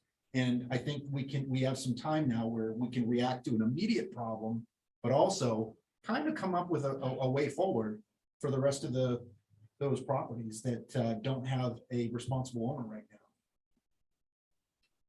So you said startup cost to get the full picture. Yeah, I mean, we just did the fire escape, right? And it didn't run afoul of the 4 criteria for the revenue replacement for the money that we have. If we have an immediate need to find out how is the best way to protect the citizens of Baldwinville that are downstream of this, then I would say moving forward, then we've got a plan. I wanted to pause for a moment just for the board. I know, Mr. Capels, did you still want to ask a question? My only question would be the fact that we don't own the land. So it's a very gray area as far as where we are legally, even with with town attorneys online. Until that deed is in town of Templeton's name, we gotta be careful what we do. If the state comes in and does it, that's on them. But if we do something, then we own it, which means say if we did something to repair it or fix it and it breaks, guess who now owns it? The town does. Yeah. And all those people downstream are gonna be in. I think that there is more danger in inaction based on DCR's assessment than there is with the town actually saying, what can we do? We're already talking about several different pots of money that we can have resources for. These, our state partners coming in, right? Arpa, the correct use of Arpa funds, and then town meeting to basically go to town meeting to say, this is how much it's going to cost, but we don't know that. That's why we have to have an immediate action plan. And that's part of the process. They said the landowner has no immediate action plan right now. So one thing. So what you were saying legally, Ryan didn't take the time to read through the whole memo, but the point that she's making is inaction is the first one, basically saying, hey, American Tissue, you're responsible for this. I think that there's risk there that I'm not willing, I would not be willing to take that risk based on the report. So legally, the town can do two things. The building inspector can go in there, ring a bell, say, I gotta go do something fast. Right. Run fast, take chances. Legally, a little murkier. But then as the Harrington, Myers and Harrington memo said, if you go the select board hearing route, you've got a little bit more cement in your foundation. Ooh, I like the way that came. Yeah. No, go ahead. I just want to make 3 or 4 points. And I'm speaking as an abutter, Okay. not as a member of the advisory or anything else, strictly as an abutter. Thank you for that. I own the property which is downstream from the spillway Okay. of the dam. And so the edge of my property goes all along this stream, which goes to Route 68 State Road.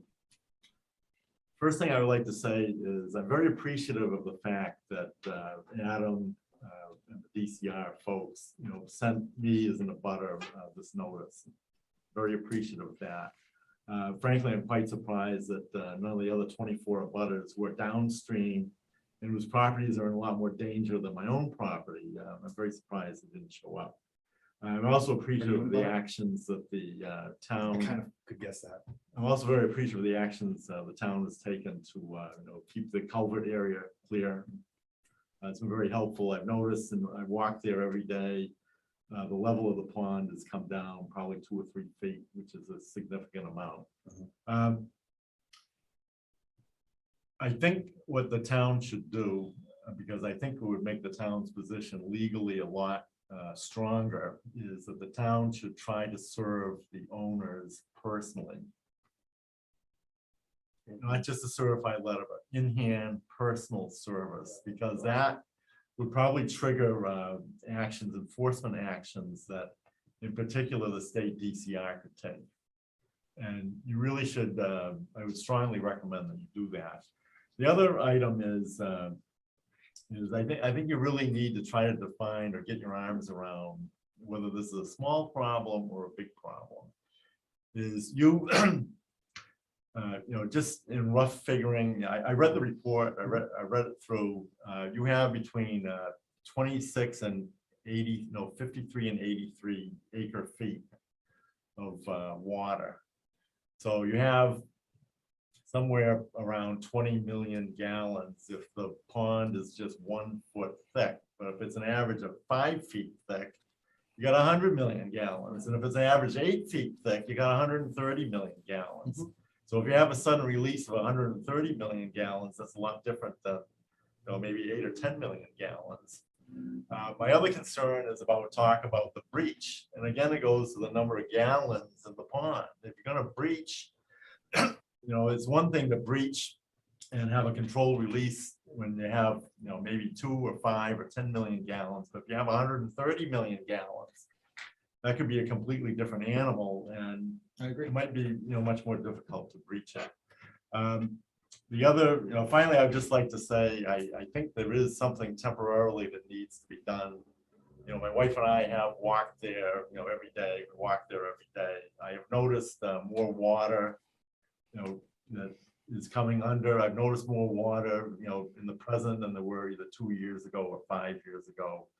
So I don't think there's going to be an imminent breach tomorrow, but I think down the road, you're certainly going to have problems. That's all I got to say. Yeah, thank you, Noel. I appreciate that. One of the things that you were saying we cannot control is that amount of water. So when I start to measure all of the different factors that go into the effects. So if you got a 100, 2 million gallons of water versus 500,000, I can't, that's an unknown.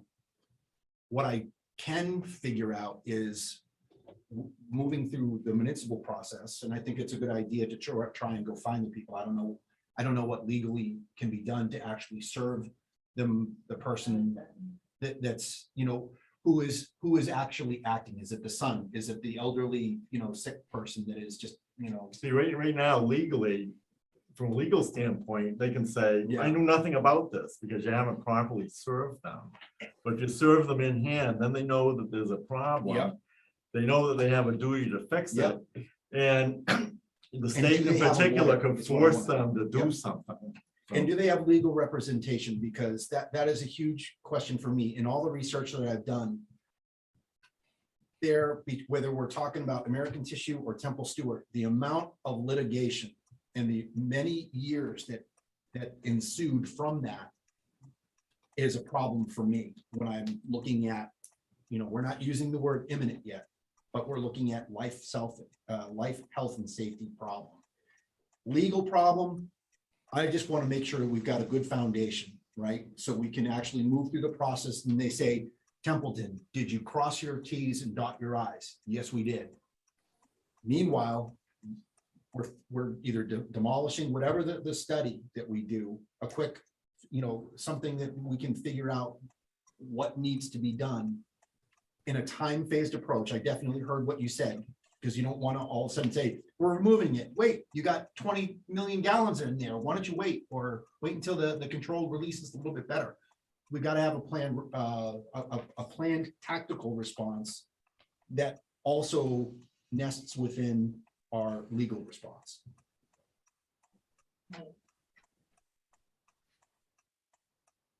Thank you, Michael. Good detail. So we talked about the background, we talked about the severity of the problem. Ryan brought us through what we can do. The first one she mentioned, I don't know what the board is thinking, but I don't think inaction in allowing American Tissue to take responsibility is a viable course of action. I agree with the point, and the first thing that popped into my head was, if mail doesn't work, then you do it personally or through the courts, but you gotta throw this ball in their lap right off the get-go, so they get served, they know there's the problem. Here's the paperwork, there's your problem. Yeah. Right off, because, and I know, well, the last time that I looked at it, Temple Stewart is part of American Tissue, but the other properties were involved in bankruptcy and just like that, and Temple Stewart was not. It was somehow it was separated. So Right. all those other properties, if we take them, then you got all the downhill stuff that you got to take care of. So I would Which agree comes that with a price tag, we right? should drop this ball in their lap first, personally, Right. so we made you aware of this, and here's the study, and here's the opinion of Okay. DCI, the state, and this and that. Now you're aware of this. Okay. Before we do anything, or, Right, Or own putting it, that cart in front of the horse. before we own it, which I'm not in Okay. favor of us owning that dam, but that's would be my first inclination to do is So we would do whatever that with step a hearing necessary. process. whatever step necessary to make them aware that Okay. you can't turn the letter away, send it back, you've been notified personally. And it would be, they'd be served the copy of our notice of hearing. If we did that, out of the things that we have available to us to say, we're putting you on notice because we're gonna have a hearing on this. Yes? And then, Okay. I mean, but like I said, the first thing I would want to do is let them know personally. Now you're aware of this. You can't no longer say, or I didn't get notice, or I didn't hear that, or I wasn't home, whatever. You just formally, either personal service, court action, something officially, make sure that they know and they're aware. And by the way, the next step is this hearing thing here, whether you're there or not, but I mean, keep this, a lot of the responsibility on their laps. Would Okay. DCR work with them? Well, yes, and the report said that they would have been unresponsive. That was like within the first couple Yeah, but lines of the report. Right. Could we put that in our letter if you would, get a hold of DCR too? Well, Or you once just the think cat's that's out a of the bag, lost I mean, cause? we're not gonna, It's a we're in lost for a cause. penny, in for a pound, so, Yeah. yeah. Mike, Mr. Chairman, Can I take Julie and then Rich? Yep. Yeah, I have to 100% agree with Jeff. I think that we need to hand deliver this information to the owner of this property. We need to put it back in their lap. And then the second step, I would strongly recommend that we tell them, yeah, well, here's a hearing if we don't hear from you in this allotted amount of time. That's what's coming next. We're gonna have a meet, we're gonna have a hearing. But I definitely think we need to hand deliver this information. Okay.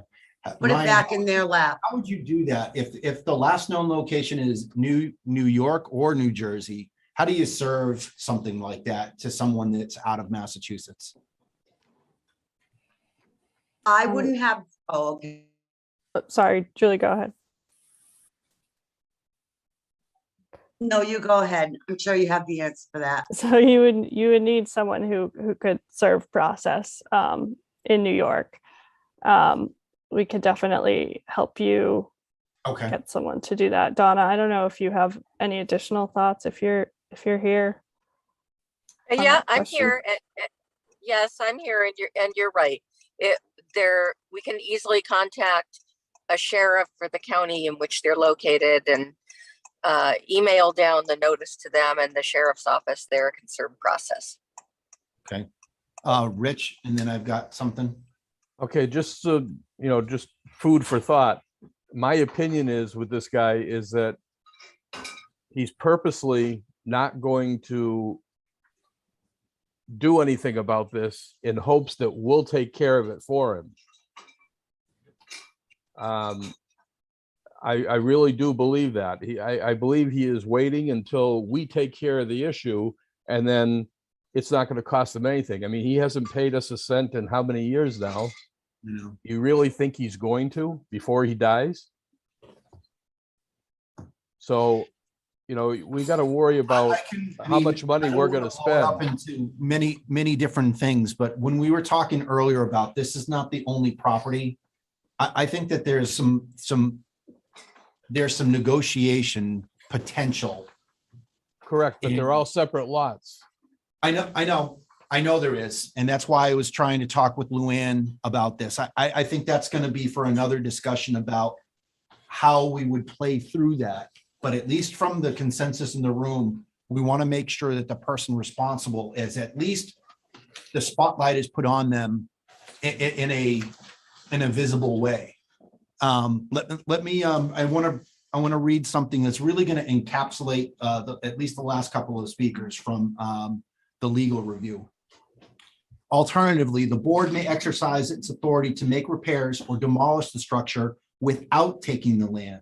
Mass General Law, Chapter 139, subsection 1 provides that, quote, the selectmen in any city or town may, after written notice to the owner of a burnt, dilapidated, or dangerous building or other structure, and after a hearing, make and record an order adjudging it to be a nuisance to the neighborhood or dangerous and prescribing its disposition, alteration, or regulation. After said notice, hearing, an opportunity to appeal the order, the board may cause the structure to be demolished or repaired.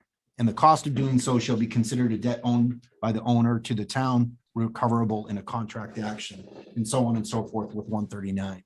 So the process that I was just talking through is not taking the land first, but it is setting that notice, that spotlight that I was talking about. But it starts that process, I think is the point I'm trying to make, Rich.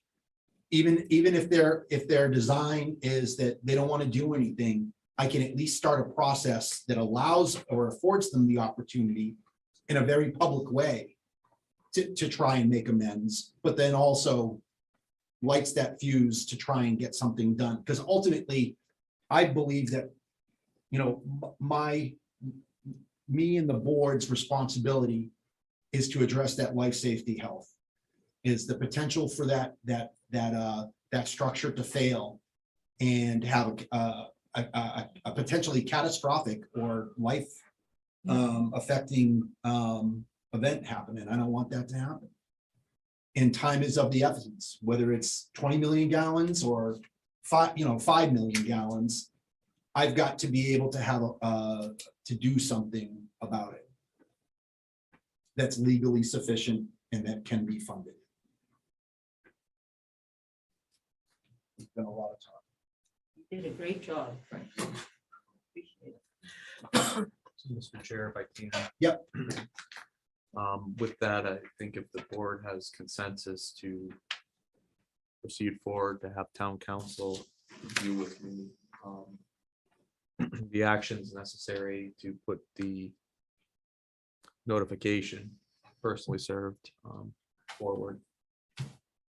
Yeah, and Ryan, you kind of got the gist of which of the courses of action we are favoring towards.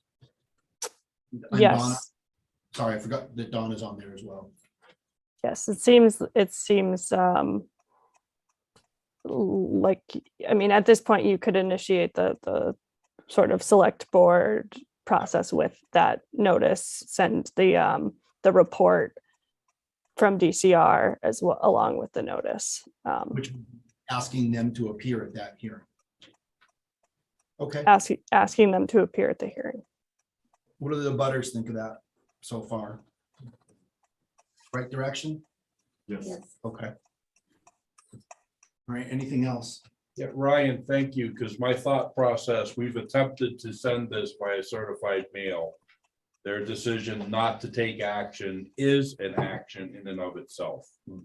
So this is setting the stage for next steps. If I'm misspeaking, please, you or Donna, correct me on my thought process. No, that's right. They could still be elusive, with personal service, but in that case, you have a person trying to chase them down and hand it directly to them. So could prove much more effective than certified mail. Understood, be that a process server, the sheriff, a constable, whatever the situation may play out. Right.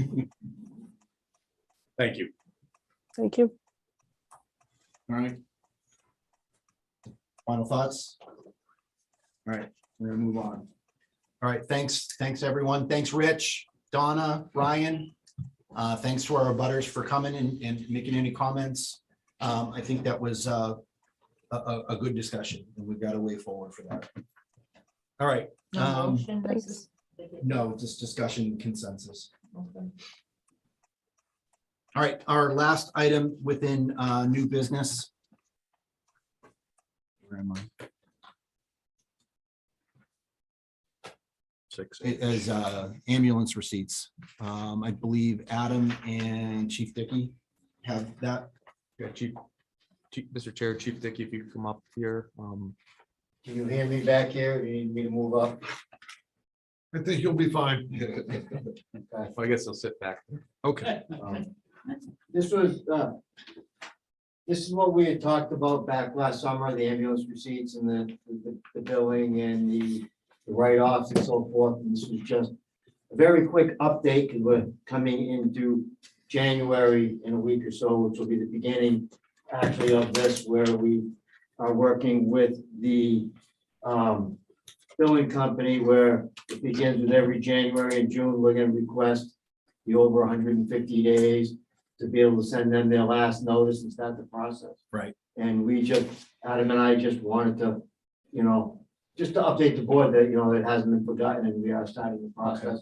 I've started with Coastal on working with that. So we'll be getting that information in January. Okay. Supposed to. All right, so first meeting in January, are you good with that? So it's the first, what we do is in January, I'll get we'll get the over 150 days. And then to be reviewed for their last bill, their last chance to try to pay. Is where the process And then you begins. come back to here. us with, It won't be, you're not gonna see this, my next time with Adam and the accountant is November. And then December for the board. It all starts January with reviewing over 150.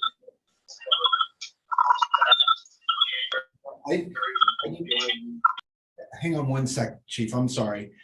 George, I didn't give you any opportunity. Did you have anything to add in? I'm sorry about that. Are you good? Or was it good enough for you to listen in tonight so you know what's going on? I apologize for that. I'm sorry. Sorry, chief. I forgot that. But all right. I can't see the He's names. muted now. I muted him because of the noise. Okay, well, he didn't try and chime in or otherwise. George, we know you're out there. If you had any thoughts on that, we're amendable if you want to get back, if you want to circle back with us. I can't. I can only. Okay, Send yeah, him a you can't message do next that, or else week. that would be catastrophic if you could. Which I just did. I'm sorry, chief. So, So the process begins in January.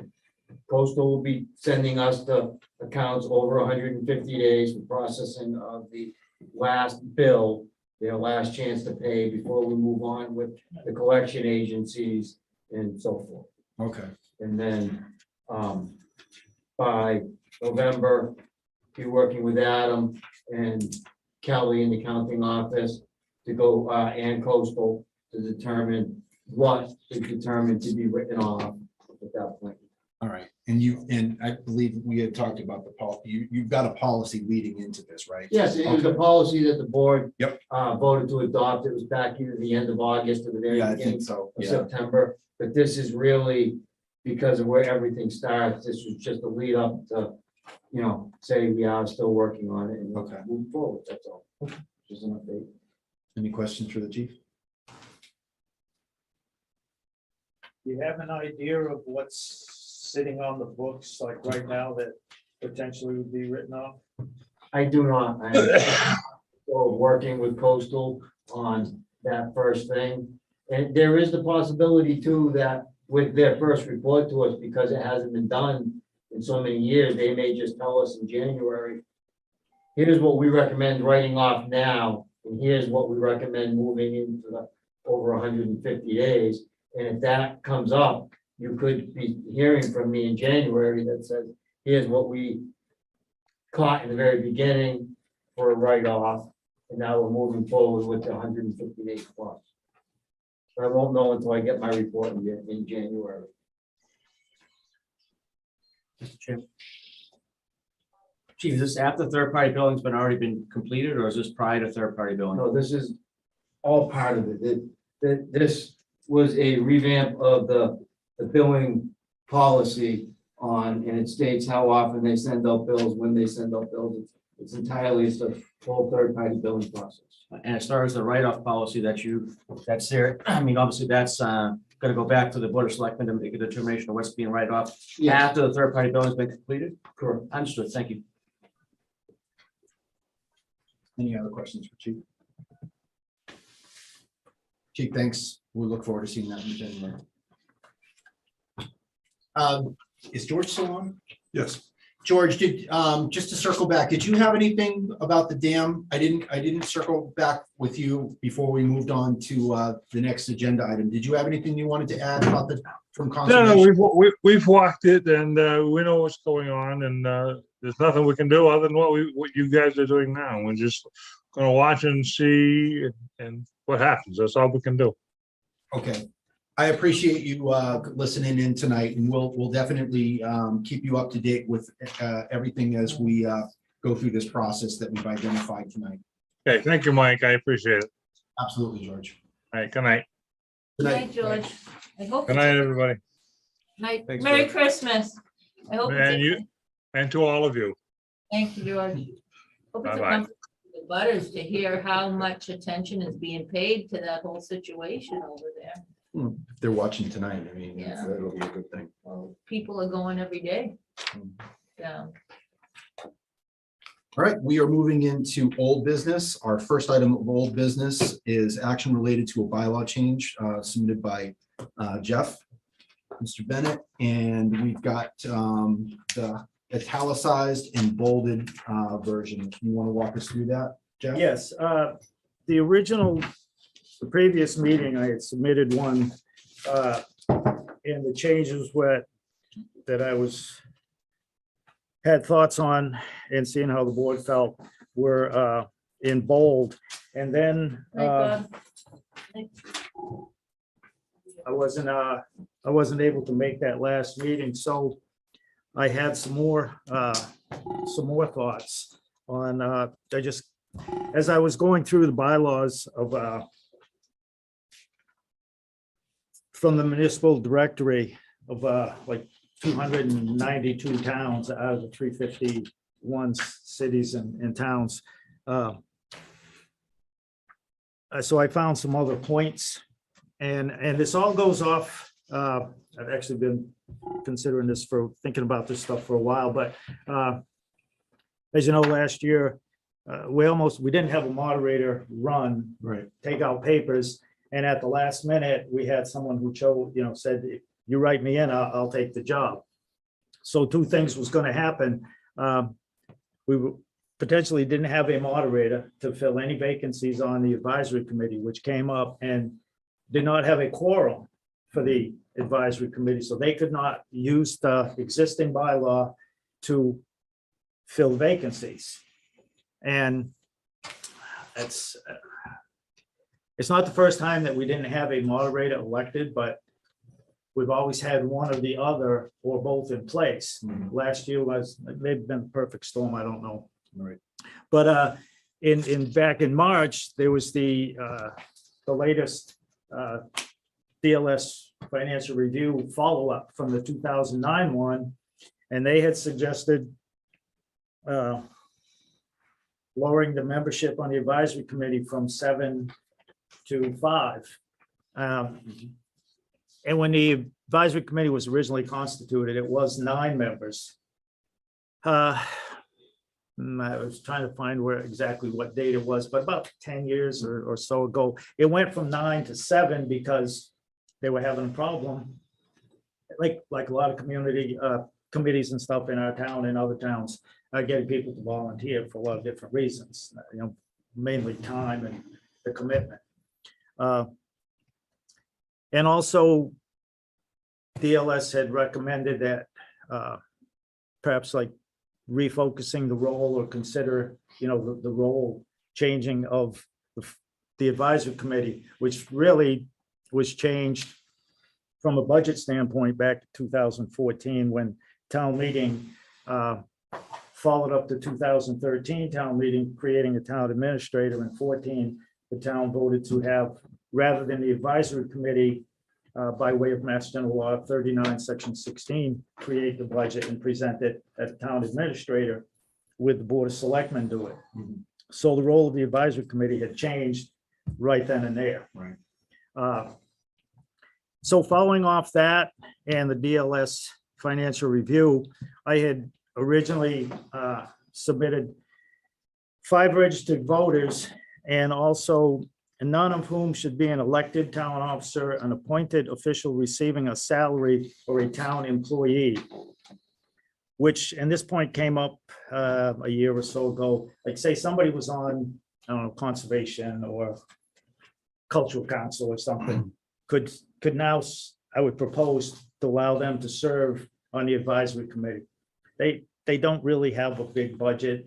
The advisory committee no longer creates the budget or anything like that. So it's, and again, to try to get people on that committee, because I think if you keep these narrow restrictions in place, even with 5, you may have a hard time, because people's most valuable asset is time, it seems these days. And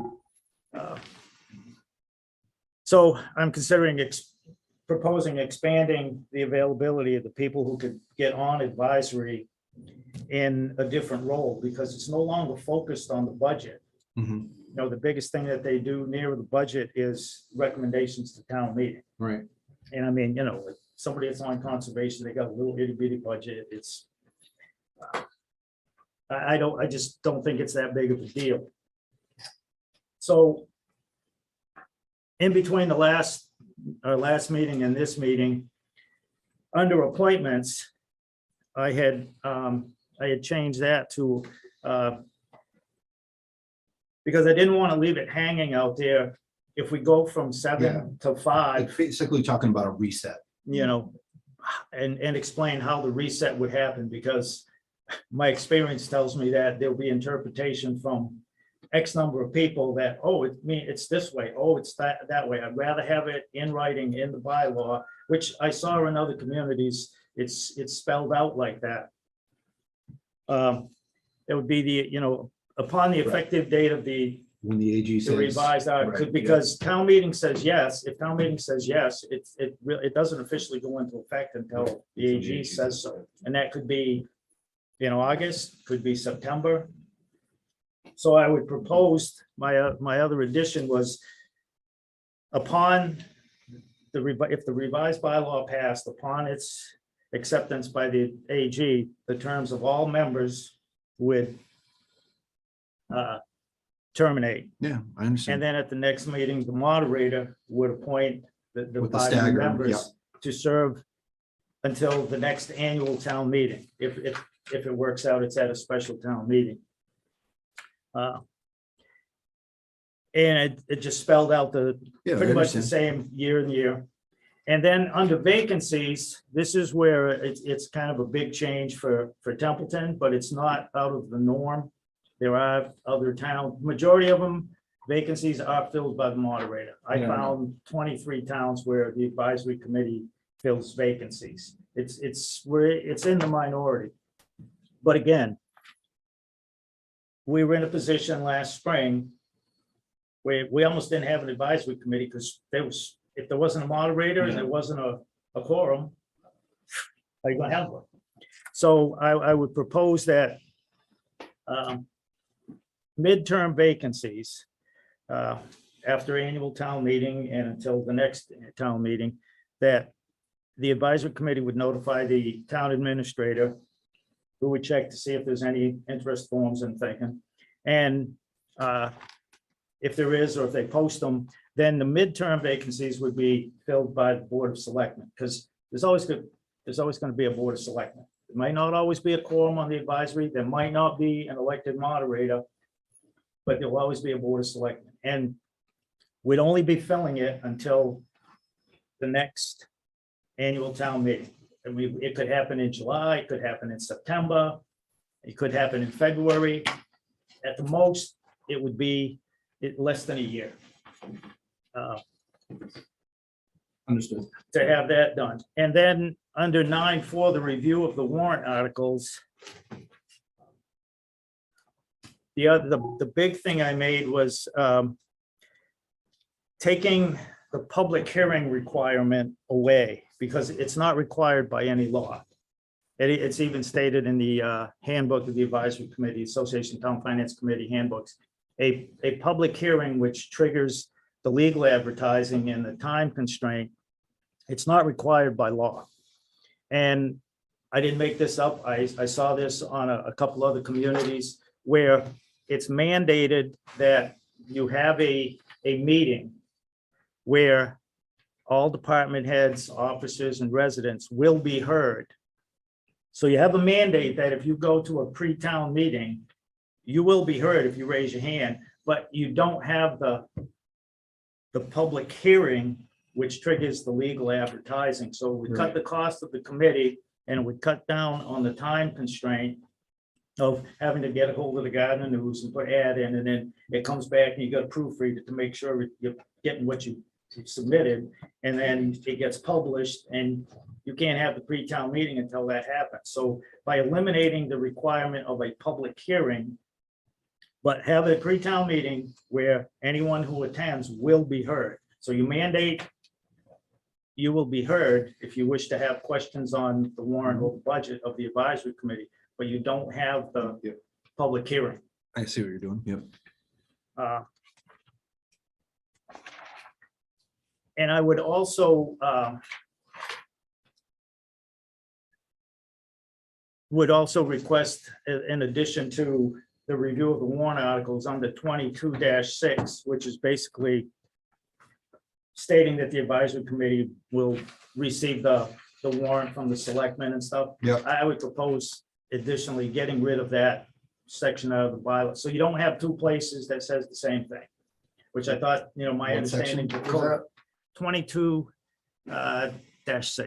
Okay. And it basically has the review of the warrant articles, the Board of Selectmen will immediately send the warrant, blah, blah, blah.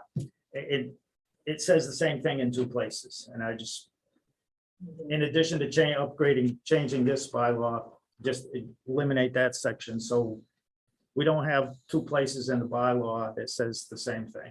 It just To me, it just doesn't make sense. And 9.5. access to Yeah, information that makes would be one of the biggest changes. And again, the advisory committee does not create the budget anymore. There's no mandate, if you will, that, you know, department heads go in front of the advisory committee like they did in past years. So my thought was that each member of the advisory committee would be provided with a proposed budget book, as they do now, except in the bylaw, it would mandate that they get that rather than just It's a a policy courtesy. thing of the selectmen.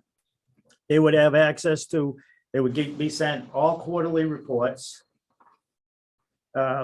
financial and otherwise, the monthly expenditure reports, which they get now, but this would be mandated in the bylaw, as well as the weekly report of the town administrator as often as it is presented. So in case it gets from weekly to bi-weekly or whatever. And whenever there's a request for a change in spending limit of revolving funds, end of the year transfers or requests for a transfer from town reserve fund, the committee will receive the pertinent information to back up those I requests. understand. And then I added a section, the advisory committee shall meet jointly with the select board whenever there is a request to consider Yeah, spending we've talked about limits, that one before. revolving, end of the year transfers, or request of transfer from the town reserve fund. I don't Again, have a problem with any. I didn't make that up. I found wanna several Kick it over to advisory and see what they say. several towns that do it, multiple towns do it. I mean, they meet regularly. It's advisory, board of selectmen and capital meet. And these towns do it. There's no big deal about, oh, we're all independent and with this and that. And it's mandated by law that the select board and advisory have to do the end of the year and without having a town meeting and do, you know, middle of the year increases in revolving funds. So just put it in the bylaw. We will meet. It's efficient, which is supposed to be one of the things of Prop 2.5, make government more efficient. And town administrator doesn't have to go to 2 meetings. And we're not chasing our tail. Well, we got a question, so advisory, you know, we'll put this off till our next meeting, and that it's just kind of inefficient to me. Yeah, you had me at hello for. I was thinking you had me at bylaw, but you said you had me at hello. And another thing that is not. Any of these, Jeff, I would love to send One this other over. thing to that I advisory. didn't put in the copy that I sent out, and again, it was something I came across this weekend. Mhm. When you reconstitute the advisory committee, say like if we did it in fall town meeting, Yeah, 5 new members. Okay, you don't have a chair, you don't have any officers. So who in the advisory committee, who's gonna call the meeting to organize? So again, this is from Dayton, Mass, and it's not the only one. I have another community, they're elected, but they do it the same way. I would also put in there, when, if the bylaw is accepted, the members cease, and then you appoint, the moderator appoints 5 new. Anyway, the chairman of the board of selectmen would call the finance committee together for an organizational meeting within 30 days from the date of their appointment, where they would do, in other words, say the Attorney General approves the bylaw in September, and we have a special town meeting in November. The 7 people that are on the advisory committee, their terms are done. The moderator would appoint five people in November, and then before December is through, the chair of the board of selectmen would post the meeting, let all the 5 members know, we're gonna have a meeting on Thursday, whatever time, blah, blah, blah, to organize, for them to elect officers. And just like we've done, or other towns have done, the administrator, when the board of selectmen reorganizes, you know, the administrator says, hey, okay, when you get a chair. So the chair of the board of selectmen would call a meeting of the advisory committee and say, we're here to I understand what you're saying, elect officers. but it would happen once. One time, as soon as they have a chairman, chair of the board of selectmen. Yeah. All done. And it's a You know, self-looking. I'll see. going after that. You know, and they, and again, you would contact, the chair would contact the 5 members and say, hey, you're gonna do reorganization. You guys want to discuss what days, how many times a month you're gonna meet? You know, if they wanted just to put it on the agenda. If they just want to organize, then it's just one agenda item. Chair board of selectmen calls it, okay, you guys pick a chair. As soon as you pick a chair, I'll see you later. Yeah. And again, I add that in the bylaw, just to spell it out. And again, I didn't make this up. I took this from other communities. Oh, I think you make stuff looked at up all all the time. 292. Research. I looked 292 bylaws of all the towns and agree. finance committees. Oh, it's fun. believe you. It's fun. But I found some interesting stuff. I came across some stuff. I was like, wow. Some communities are very minimal. They have like 2 paragraphs. Some don't address vacancy at all. Maybe it's just tradition that, you know, the moderator fills them, but they don't spell it out in their bylaws. But others, they're like, some of the stuff I'm proposing is it's spelled out in detail. And to me, it doesn't leave anything for interpretation, or it cuts down on It's common sense to me. So that was my, and again, I wasn't looking for a vote for, you know, you look at it, you want to cut it up, you're not gonna hurt my feelings. Well, Just a I would, proposal. I would make a motion that we take the proposed bylaw amendments and send them to, for review at the next available advisory committee. Second, Okay, there's a second. That way, I was deliberately not making eye contact with you guys because I would love for you guys to grab this, chew on it, and see what your thoughts are. You frequently get select board members going to your meeting. Jeff goes all the time, and just to talk through and see what makes sense. Is it as common sense as we purport it to be? Like I said, it just, besides the DLS recommendations, it was that perfect storm last year. Myself and Adam were talking to Derek Hall. He's the outgoing moderator, and it was like, you're still technically the moderator. And, you know, I don't blame him. He said, you know, I'm done. I really don't. Can you just appoint one person so they'll have a quorum? Because otherwise, we don't know what's going to happen. That's true. And Derek, to his credit, he did appoint some, so they could, you know, function. But if that happened again, you know, we would have been without advisory committee and bylaw. It's like, well, how are you gonna fix this? You know? So that was the reason that I did this, and I tried to look at a lot of things. It's good stuff. Now, like I said, Do you have anything? Yeah. You're good? Good. Justice. I just want to kind of put a warning on this. The advisory committee at this point cannot meet in formal session, and because of the way that the bylaw is written, there was an appointment made, and then there was another resignation within 48 hours after that subsequent appointment. The committee is back down to 3 members. If a 4th person is not appointed by January 22nd, we have to wait until annual town meeting, because all of those drop off onto advisory committee's territory after 30 days from their resignations as the bylaw stands. And if they can't meet in formal session, they can't elect new members. So you can make that motion, but if nothing happens, they may not be able to make any recommendation. They may not be able to make recommendation for town meeting. I know that there's some tumultuousness going on right now, but I've got Terry will like this. I've got faith. Yeah. I've got faith that we're going to have. Hunter, that you we'll- heard about the We'll move forward with it. I understand that there's a bugaboo in there, but as far as what Jeff has done, I think we got consensus that we'd like to move forward and see what their recommendations would be, whenever that may be. Because this stuff wouldn't go into a warrant until, right. I'll give you that, I'll give you that sheet. I'll give it to Holly, Adam, about the town of Dayton, with the wording of For the chair. of the select board. Okay. So you can include it in there. Okay. And I sent it, it's in a Word document, so you should be able to change it up, cut it, whatever you want to word. All right, so we had a motion and a second. Anything further? All right, hearing nothing on the motion to accept the language and to send it over for advisory committee chop or recommendation. How would you vote, Jeff? Yes. Terry? Yes. Tim? Yes. Julie? Yes, And I vote yes as well. Thanks. A lot of good work.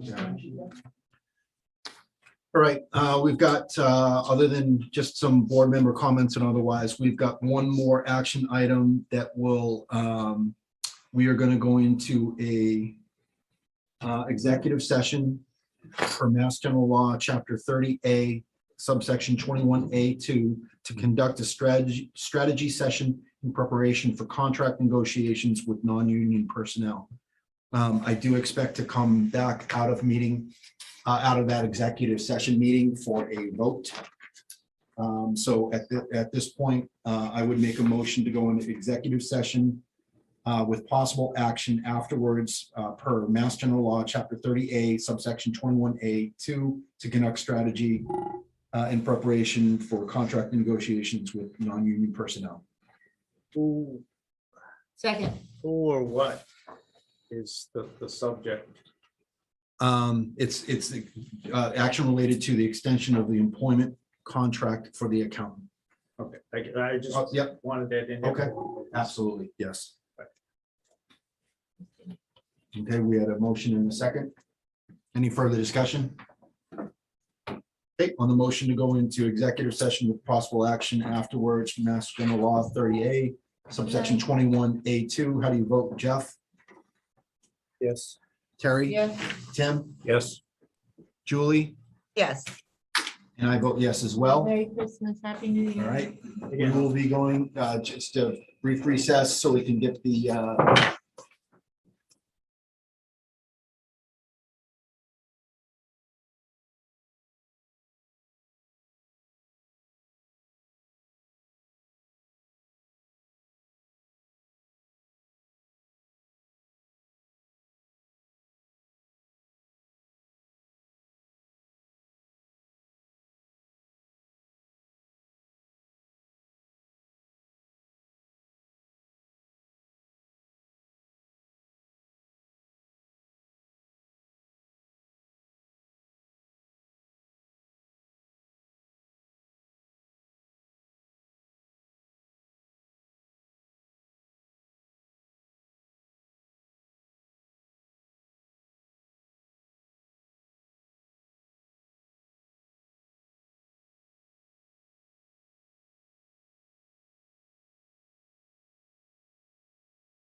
I'm laughing because Stephen is, Need it.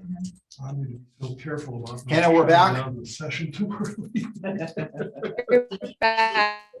All right, we're back. Okay, we are out of executive session. I move to approve the extension of the employment of the town accountant through FY 22. Second. When we have a second. Any further discussion?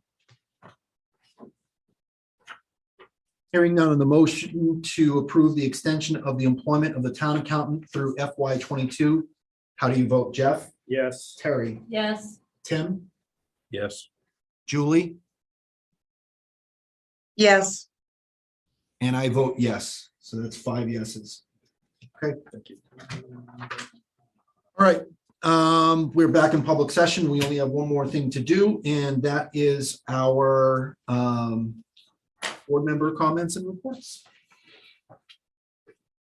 I have nothing other than I hope everyone has a great holiday season. Merry Christmas to the 5th grade class. That's all. You're here.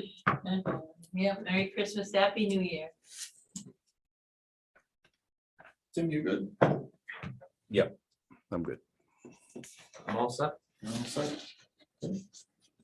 Holly? All right. I'd just like to extend a very Merry Christmas and a Happy New Year to all the residents in our community. I'd also like to acknowledge a special thank you to all the essential workers that unfortunately are going into a third winter with a very challenging pandemic. I know that we all have personal and professional different levels, and we've all seen things at different, times during this pandemic. And I just want to extend my appreciation. And I think it's a fantastic idea that our troops, our National Guard, have been called in and are actively assisting in the health community at this time. And I just once again want to thank them all and hope that they and their families stay safe and happy this holiday season. Thanks, Julie. Thanks. Agreed. All right, our next meeting is January 12th. Does that sound right? 6:30? All right. Have a great holiday season. Have a great new year, and we will see you in 2022. I would make a motion to adjourn our meeting. Second.